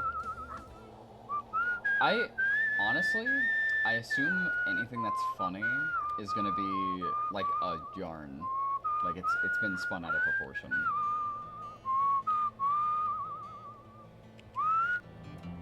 Looks like a Gonna make some commentary Muddling that through the life dark, ain't actually oh you shit. stumble into the path of the white deer. Oh, Its beauty strikes you at once. It is something otherworldly, beyond borders. A moon swimming in the void. Human shouts not far away break the spell. The deer's ears prick up. This thing is being hunted. so actually very close to back home we have a tale of a white deer. In fact, there is a place over in it's between Gardner and Clayton called White Deer Park, and they have a taxidermied albino deer on display. So this is a very southeast thing. I don't know if it's the same across the country, but it is very much a back home thing.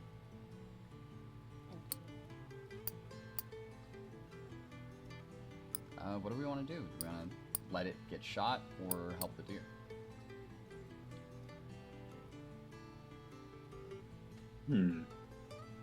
Help the deer. I'm also feeling help the deer. Yeah, deers are usually the good omens. You know a way out of here.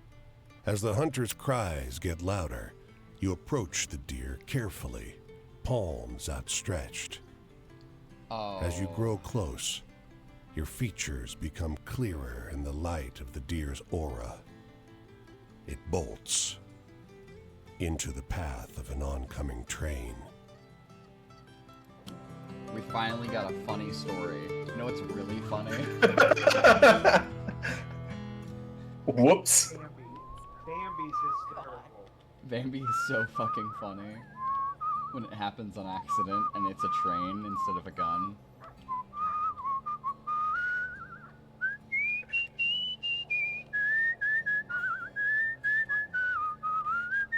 I do love the whistling music. Well, I'm gonna scroll my Thanks, man. name on the bare bones of the earth. I'm gonna dig Go a little faster. my heels into the ground. 'Cause when that ferryman comes for to tally up my worth, I won't leave much to find. It's funny because earlier, I think while everybody was gone, I got a hitchhike and it literally took me like 2 feet forward and then dropped me off. I was like, okay, well, I guess I moved that space a little quicker. Damn, this guy's getting me far. We're I'm gonna schmoofing. heft my spade up upon my weary back. I'm gonna keep lacerites tucked in my soul. 'Cause when my coals burn low and my trains run out of track, won't be no one else to dig my hole. Is this guy just gonna take us down to Florida? What the fuck? We're being kidnapped. Let me out. Let me out, please. Hey, there are so many stories here. Can I get out? No? Okay. Yeah, you don't even have to stop. Just open the door. I'll tuck and roll. Wait, man, that story looked funny. Wait. Our next story is about America's first serial killer. Who took us? Picking up strangers off the side of the road. There we go. I would love it so much as if it takes you that far, and then you're just, when you get out of the car, you're just sprawled out in the Family Guy death pose. Like...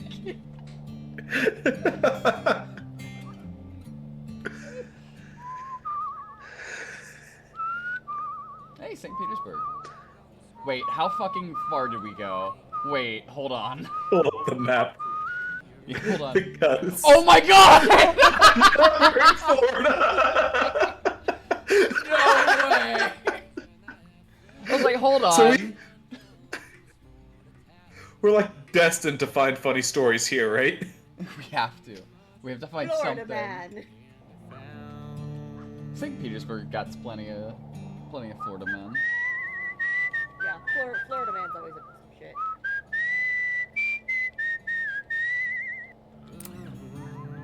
A sign in town says a farmer is hiring for the sugarcane harvest.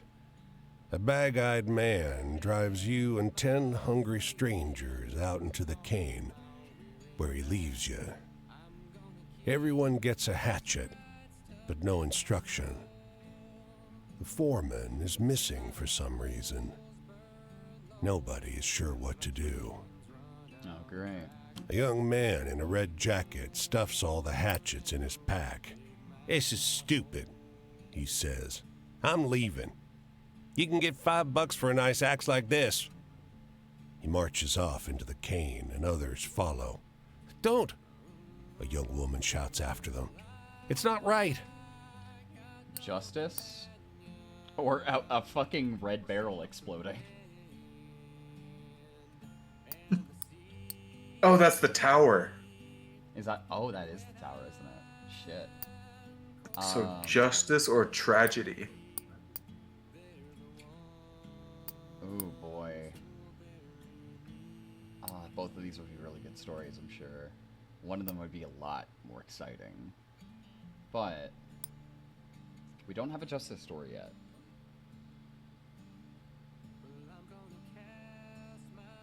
We don't know.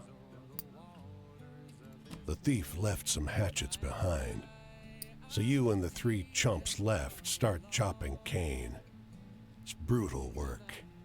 None of you know what you're doing. "Keep going," the girl calls. Her hands are bleeding, and her face is bright with sweat. Soon, her cane is piled high. Chop, chop, chop. Sometime after noon, the truck rolls up with a boozy foreman riding shotgun. Good work, he croaks. Oh. The girl wipes her blood-pinked hands on her apron to take her pay, but doesn't notice the crumpled body in the back of the truck, or the hatchets heaped beside it. Well, damn. Oh, good. That was a funny story. Oh, yeah. We need a sixth. She told you. Hey, yo! steps Invite of the the skeleton to a great seance? mansion. Hell yeah.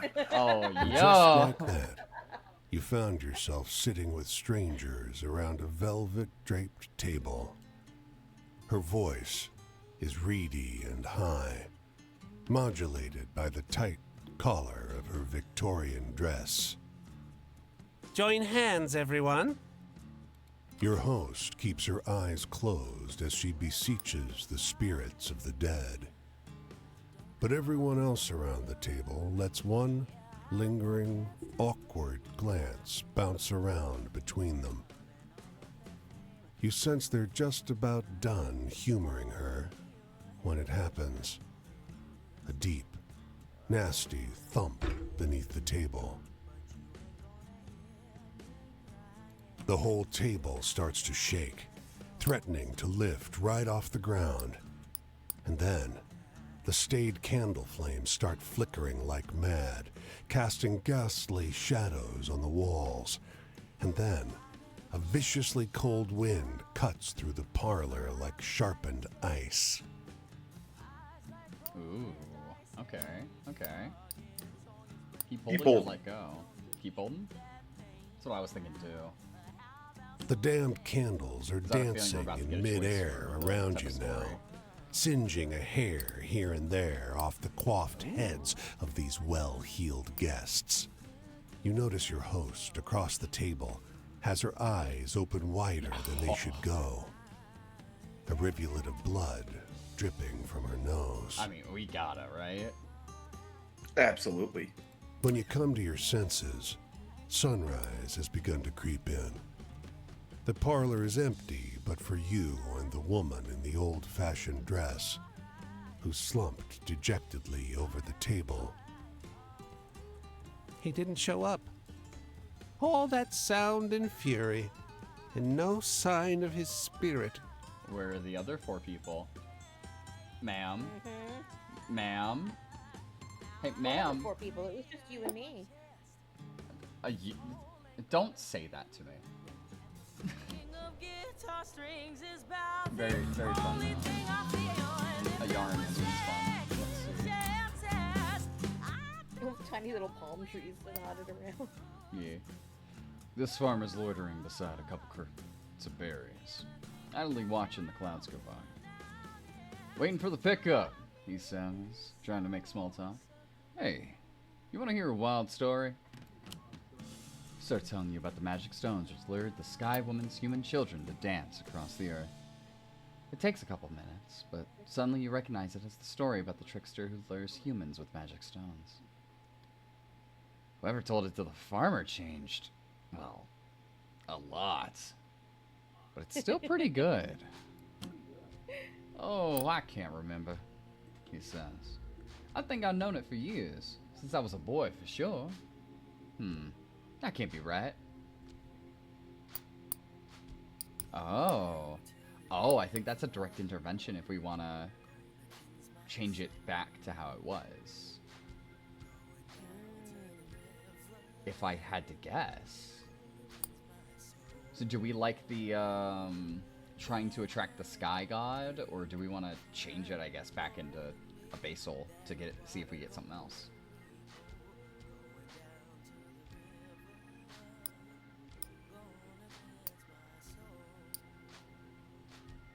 I don't know, kind of like them both. I just want to crush his reality since he thinks he knew it. He's known it since he was a boy. That would be really funny. All right, I'm kind of undecided, so let's cast votes. Who wants to leave him with the tail?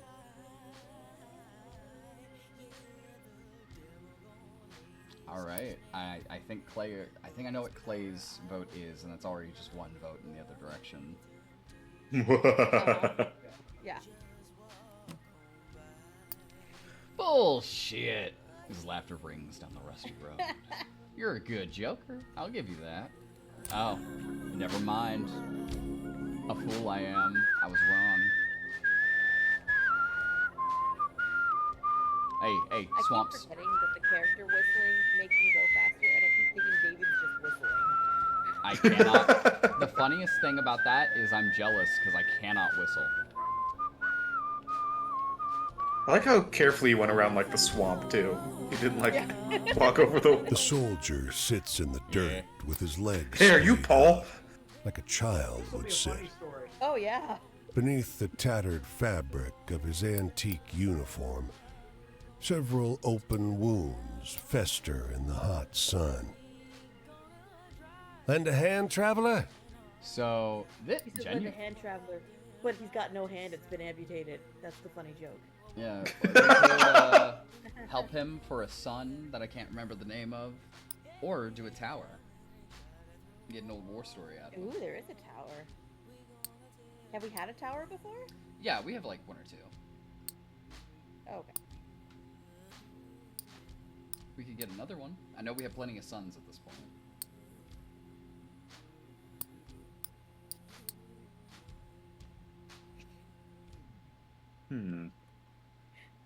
Can you please help me? Why are you wounded? Oh, that. Damn, bro, you fucked up. Oh, Yeah, that? right. Well, I killed 7 people. Funny story, really. Our eyes perk up. Only 7? Paul would have killed more. Funny? Please tell us. Paul would have killed more. If he lived long enough to see the men.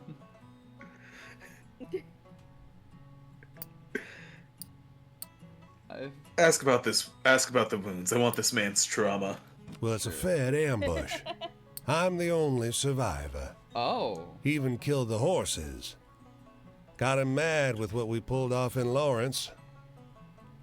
As the soldier talks, blood rises from his wounds like plumes of red smoke. He's a fucking Civil War vet, or ghost, isn't he? Oh shit. Lawrence? Lawrence the town, not the fella. Rounded up anyone old enough to hold a gun and burn the place down. A vague tension runs underneath the silence. You realize you can't see the soldier's hands. Say, stranger, where you from? Where you going, Yankee? That whole lend me a hand thing. Joke. A bowie knife flies past your head. Yep. So close, the wind tickles your ear. It sticks in a tree with a solid thump that clears the squirrels and birds out of the branches. When you look back, the wounded soldier's nowhere to be found. Hey yo, Civil War ghost. That tried to kill us.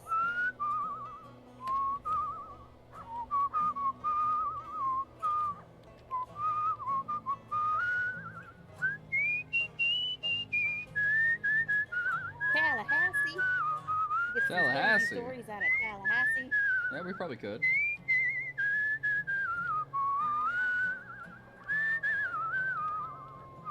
Ah, shit, I fucked it. Electric lamps stipple the cotton field before you with an orange light, moving like a group of lethargic fireflies. From the field, the voices of the workers reach you in a soulful, united song. You're gently lulled to sleep as the song floats over you. Hello, Lordy, pick a bale of cotton. Hello, Lordy, pick a bale a day. You're pulled out of your slumber by a woman's pained scream and a collection of shouts rising from the field. Force yourself back to sleep is hilarious. Like I hope focus on the noise, but the thought of just like, nothing there. dumb bitch screaming over nothing. Yeah, I think we focus in on the noise and get an actual story from this. The woman's screams taper off, soon replaced by the raw cries of an infant. Applause briefly fills the night, eventually fading back into song. Oh, Lordy. Oh, she was giving birth. Okay. You wake up to the gentle crescendo of the worker's song, unsure if it ever ceased at all. God, this game is such a fucking vibe. Jesus. Yeah. The policeman in the truck on this corner is having a pretty wild argument with someone on the other end of the radio. No, he keeps saying. No way. You listen in as the man on the radio finishes a wild story about the blessed lighthouse sanctuary where souls in love could find respite. I swear this is what happened. The cop over the radio insists. That's when it clicks. You know this story. It's a stranger version of the story of the two lighthouse keepers, but with some bits left out or replaced. Ain't true, the cop in the truck sighs. If only he knew. I love that.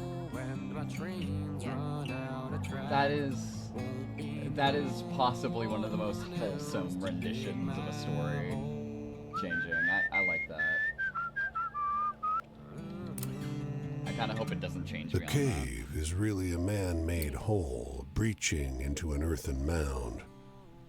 The man, khakis dirtied by kneeling on the rough earth, has assembled a macabre little pile of skulls to the side. that. We found our murderer, guys. It's the guy who took us to Florida. Pile. I was gonna say he's in khakis. He might be an archaeologist. That is true. Readying these for sale, friend. Oh. No, he's he not. wipes his hands on his pants. This pile of skulls, clearly claimed from his enemies by an Indian chieftain, would be perfect for any cabinet of curiosities or sideshow attraction. Ooh, I want Why, them. these skulls belong to no one. They're just here, lying under this mound, waiting for an enterprising soul to make something of them. Isn't this what America's all about? Haunted as fuck. I hope this guy dies. I hope he dies super brutally.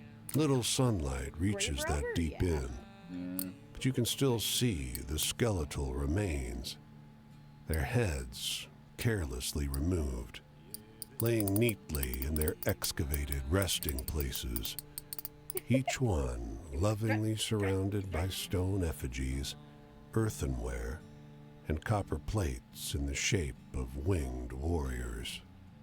See, we kill this man, then we behead him, then we put his head on top of the pile. Dude. I like that. I that's very fitting, and I love that. That's so fucking B-movie. Oh, God. Yeah, we're threatening this You fucker. pause and consider this small man, greedily arranging someone's remains as though they were a trinket for a mantelpiece. I mean, we could use guile, or we could use genuine anger. Pick off. We tell him to fuck off, he's just gonna do it somewhere else. If we scare the him. Yeah, actually, that's pretty smart. That's a good We is good with stories. We is good with stories. It's crude and ridiculous. Nothing But he's funny, a crude and ridiculous man. You have him run off the mound, sworn never to tell of what he's seen, for fear of monsters and ghosts. It's a small thing, but a kindness you hope. And as you leave, one of the skulls winks at you.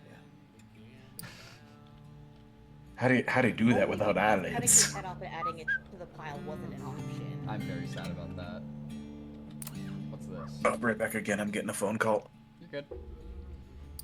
It's a first communion, looks like. The photographers are struggling to keep up with the flow of family photos outside the church. Can you rat? They demand. For hours you scribble names, take notes, keep the line orderly. For an afternoon's work, it pays very well. That's fun. Yeah, little swamp church.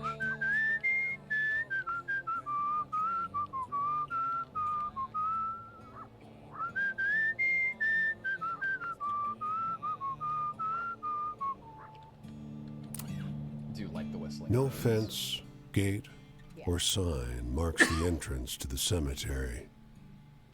Just a moment ago, you weren't surrounded by graves, and now you are. How Is that the long have you been graveyard? stepping on dead folks, fully unaware? Gotta find a funny story here. A wood Gotta. board, bleached white. Unknown. Ooh. The word was painted on black by a steady hand, each letter signed with a flourish. Whoever made this memorial had more compassion than money. Yeah, I know what I would do in this situation. But Yeah, right? we are a group unit. So do we want a tower or do we want a what is the sun? Is it literally just the sun?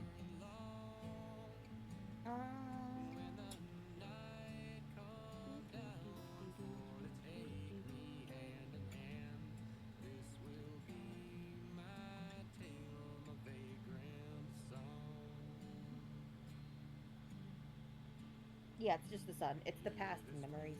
Past and memories. We think we walk upon and come across a sudden graveyard. Do we hold a moment of silence or do we investigate? Yeah. And the tower is tragedy. Yeah, hold a moment of silence seems Yeah, right. I think all 4 people in the skull are hold a moment of silence, people. You're already quiet, so maybe it's silly.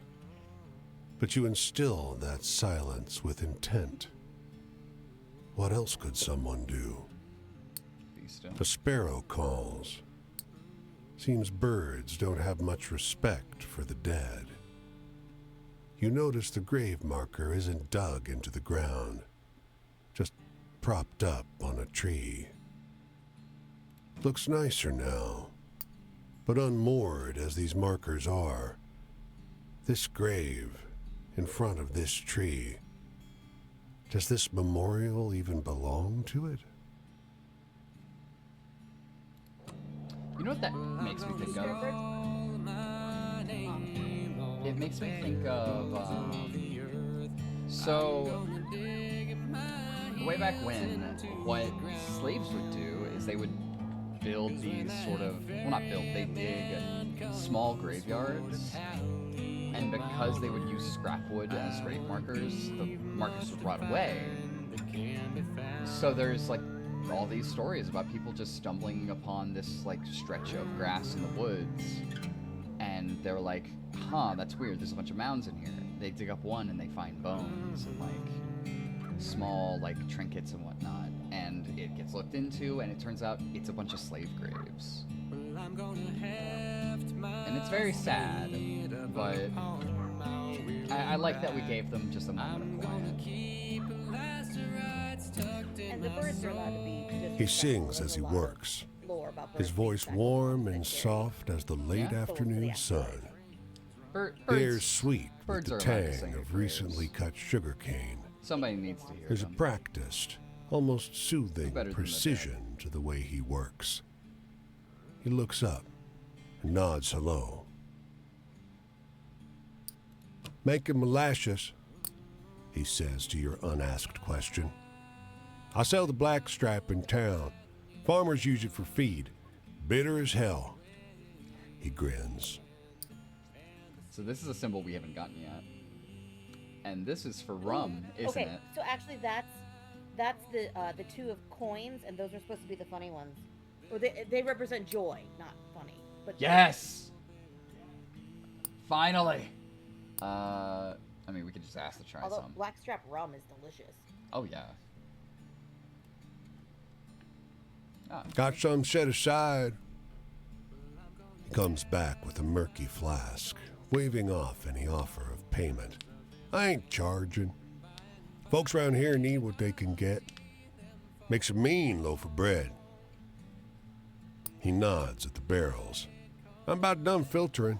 Got to boil it next. Lend a hand? Happy to help. You help him haul the barrels over to the metal boiler.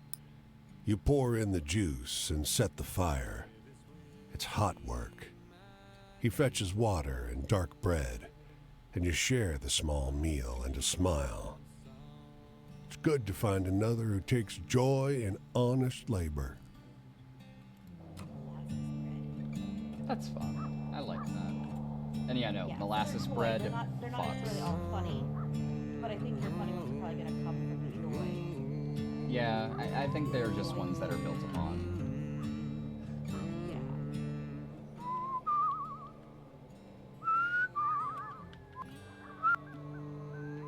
Oh, Montgomery, Alabama. You rest in a field where a well-dressed stranger talks your ear off on all manner of subjects. The weather, fireflies in summer, how combine harvesters work. After a while, the mood shifts. Heard my death bones this morning. Death bones. Heard 'em rattle like clank, clink, clank. More startling than wind chimes in a tornado. He plucks dry grass and chews on a piece. Ain't much time left now. We don't have one of these stories yet, so... That don't matter. I'm fine. Got my savior waiting at the pearly gates. The man shifts uncomfortably. Huh, at least I do as of this afternoon, I hope. Nearly knocked the pastor's door down earlier. Sure was good to meet you. The man pauses, rubs his chin in contemplation. Don't let the bedbugs bite. He walks off slow. After his silhouette becomes small in the horizon, but before he vanishes, you see him collapse to the ground. Poor guy. 'Cause when my coals burn low and my trains run out of track. Excusez-moi. Beckoning you over, the woman shows you a letter, beautifully typeset on thick vellum. You're struck by the scent of a fancy department store. She points on the parchment to the address. This address, you know? Her accent is very thick. You are dismayed to read the first paragraph. Lorem ipsum dolor sit amet, and the address under the monogram in the letterhead. 12345 Road Street, Anytown, USA. The woman blinks hopefully, leaning close over your shoulder. Yes? You know this place? She asks. Poor woman. She's been tricked. So Justice or... You said this is the priestess, right? Yeah. I don't think we have many priestess, and we just got a couple Justice stories, so... Yeah. This place doesn't exist, you try to explain as loud and slowly as possible. Of course she exists. The woman snorts, thumping a fist to her chest. You struggle to make yourself understood, but the poor woman whisks the letter away and stomps down the street. Ah well, c'est la vie.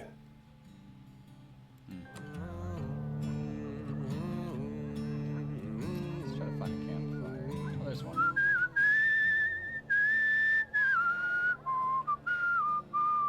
We gotta tell some stories. Oh, it's over in Birmingham.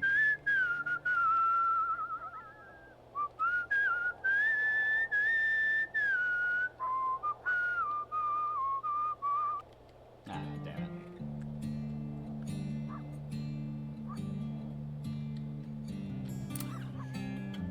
His smile lights up the room, or rather the cab of the locomotive. Folks gather round as he holds the pull cord. He's a showman through and through. You'll want to cover your ears now for this next part. Sure doesn't help much. Engineer pulls that chain and the whistle blasts inside your skull. He just smiles through it all. Man must be half deaf. A round of applause erupts from the small crowd. He passes out bubble gum to the shell-shocked kids, half of them in awe, half in tears. Remember now who gets you there on the advertised. Casey Jones. Everyone's all talk as they head back to their seats. That engineer sure is handsome. Gosh. And that whistle sounded just like a whippoorwill, didn't it? Ain't this the way to travel?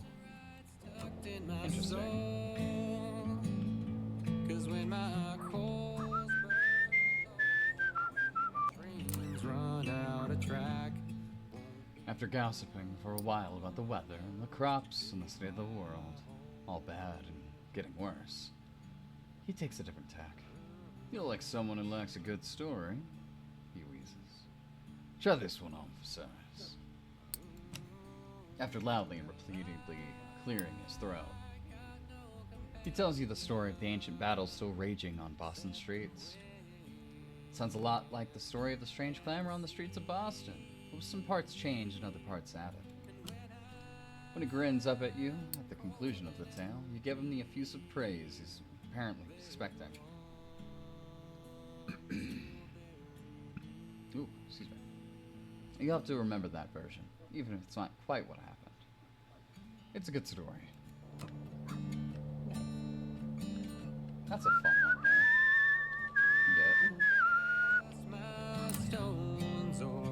First tree in a mile. Oh, bottle trees. And it's a stout myrtle with bald branches.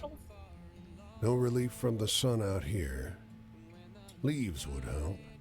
Someone hadn't replaced them all with dusty glass bottles. So, I told you guys, Shell and Jared, about, was it, Edge of Midnight, or whatever the name of the game's called, right? I think so. Yeah. So one of the big things in that game is this. It's the bottle tree. To explain as quickly as I possibly can, this is an old, like, very poor person superstition where you take all your worries, you throw them in the bottle, and you use a tree to help you seal those worries away. To kind of,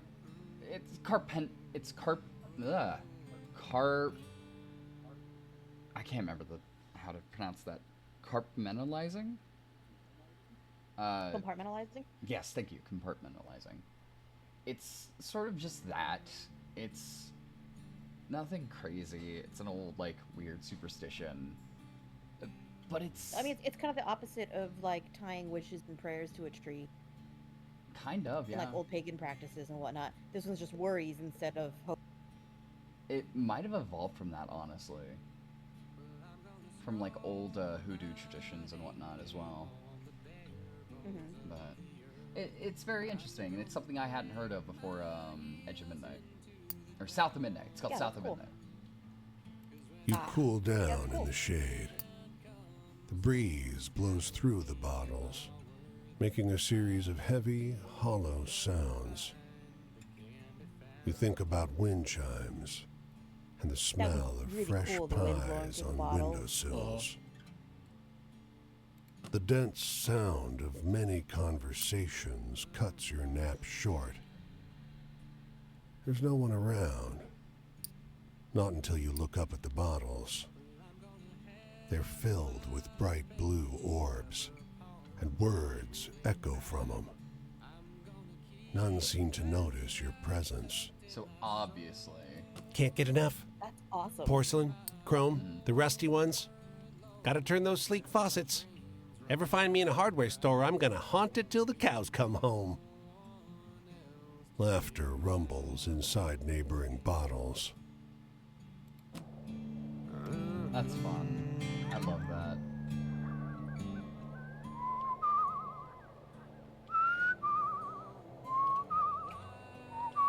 Hey, I got a funny story this time. Please tell me you're not at the sad sack shit. Yep, you're different. Shaw. I take a look at you and figure we're heading to the same place. You've been walking a long time, same as me, trying to find where you fit. You ever wonder if that place don't exist? No shame in it, I do. Plenty of time I wonder if I'll just walk forever. You start to wonder, how did I get here? When you're alone, I did like that bottle tree story. That was all cool. you have is all this time. Time to trace the lines back to where things started. So, tell me a sad story. Sad and true, okay? Oh, we have so many of those. Oh yeah, sad ones for days. Elegant Woman or the Strange Street?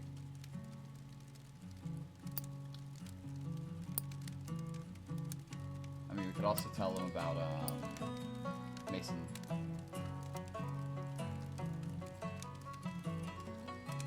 Oh, I got something sad for you, buddy.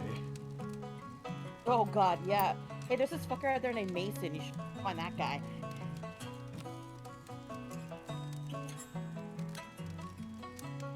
I hear you. Change. When I was a young man, it took a while for me to accept that all things change. Oh, he's gonna When take I a bit did, longer. I leaned into it I kinda like hard. Sometimes you need to salt the earth to get where you need to go. But anyway, you know any good true tragedies? I feel like one of those tonight. This Ooh, is one's a great. true treasure. Do we have a real one? Yeah.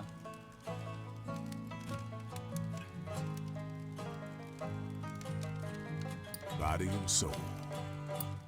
There's some sadness out there. He's almost there. Things get took from you. You realize that things get took from you.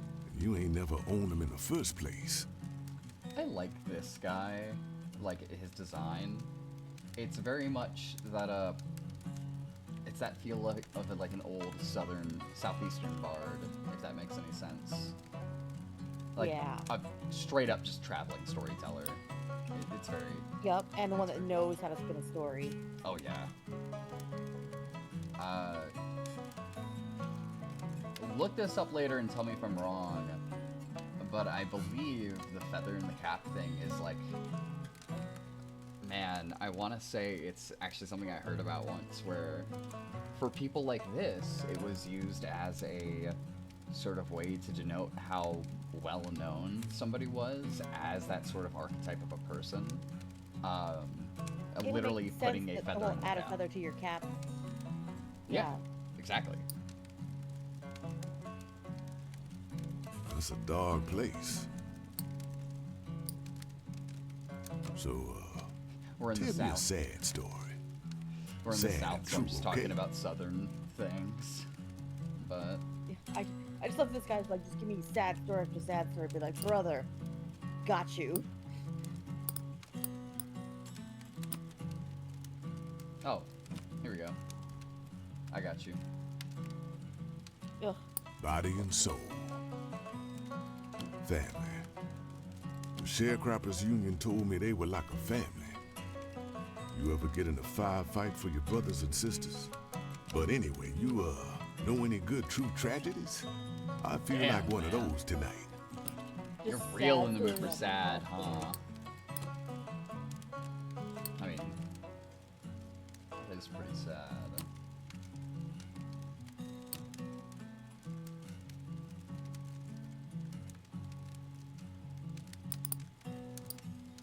That'd be a good one.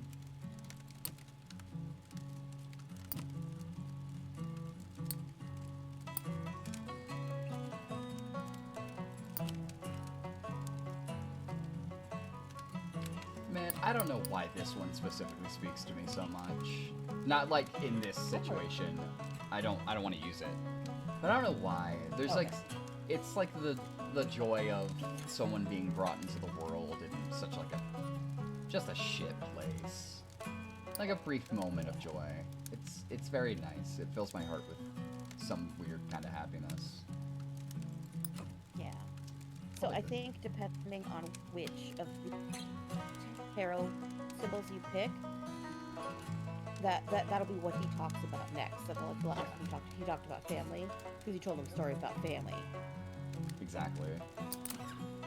So like if you were to share one from the moon, he would tell you something about the future or what he thinks about the future. Yeah. That's what I'm thinking of doing. Like, what are his thoughts on the future? It's kind of like having a flow of conversation in a weird way.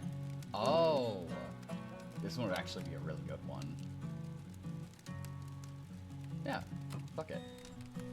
White Deer's pretty tragic. I hear you. Yeah, the question is whether he'll believe it's true. Okay, he does. Good. Yeah.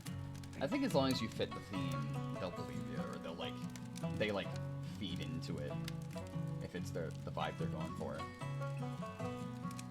No one would say my father was free. Sometimes I think about whether my father would find my life all that different from his. But anyway, you know any good true tragedies? Damn, man. I feel like one of those tonight. It's like 5 tragedy stories he wants. Yeah, we got plenty. To be fair. Yeah. Oh, yeah, here we go. It's to the grave.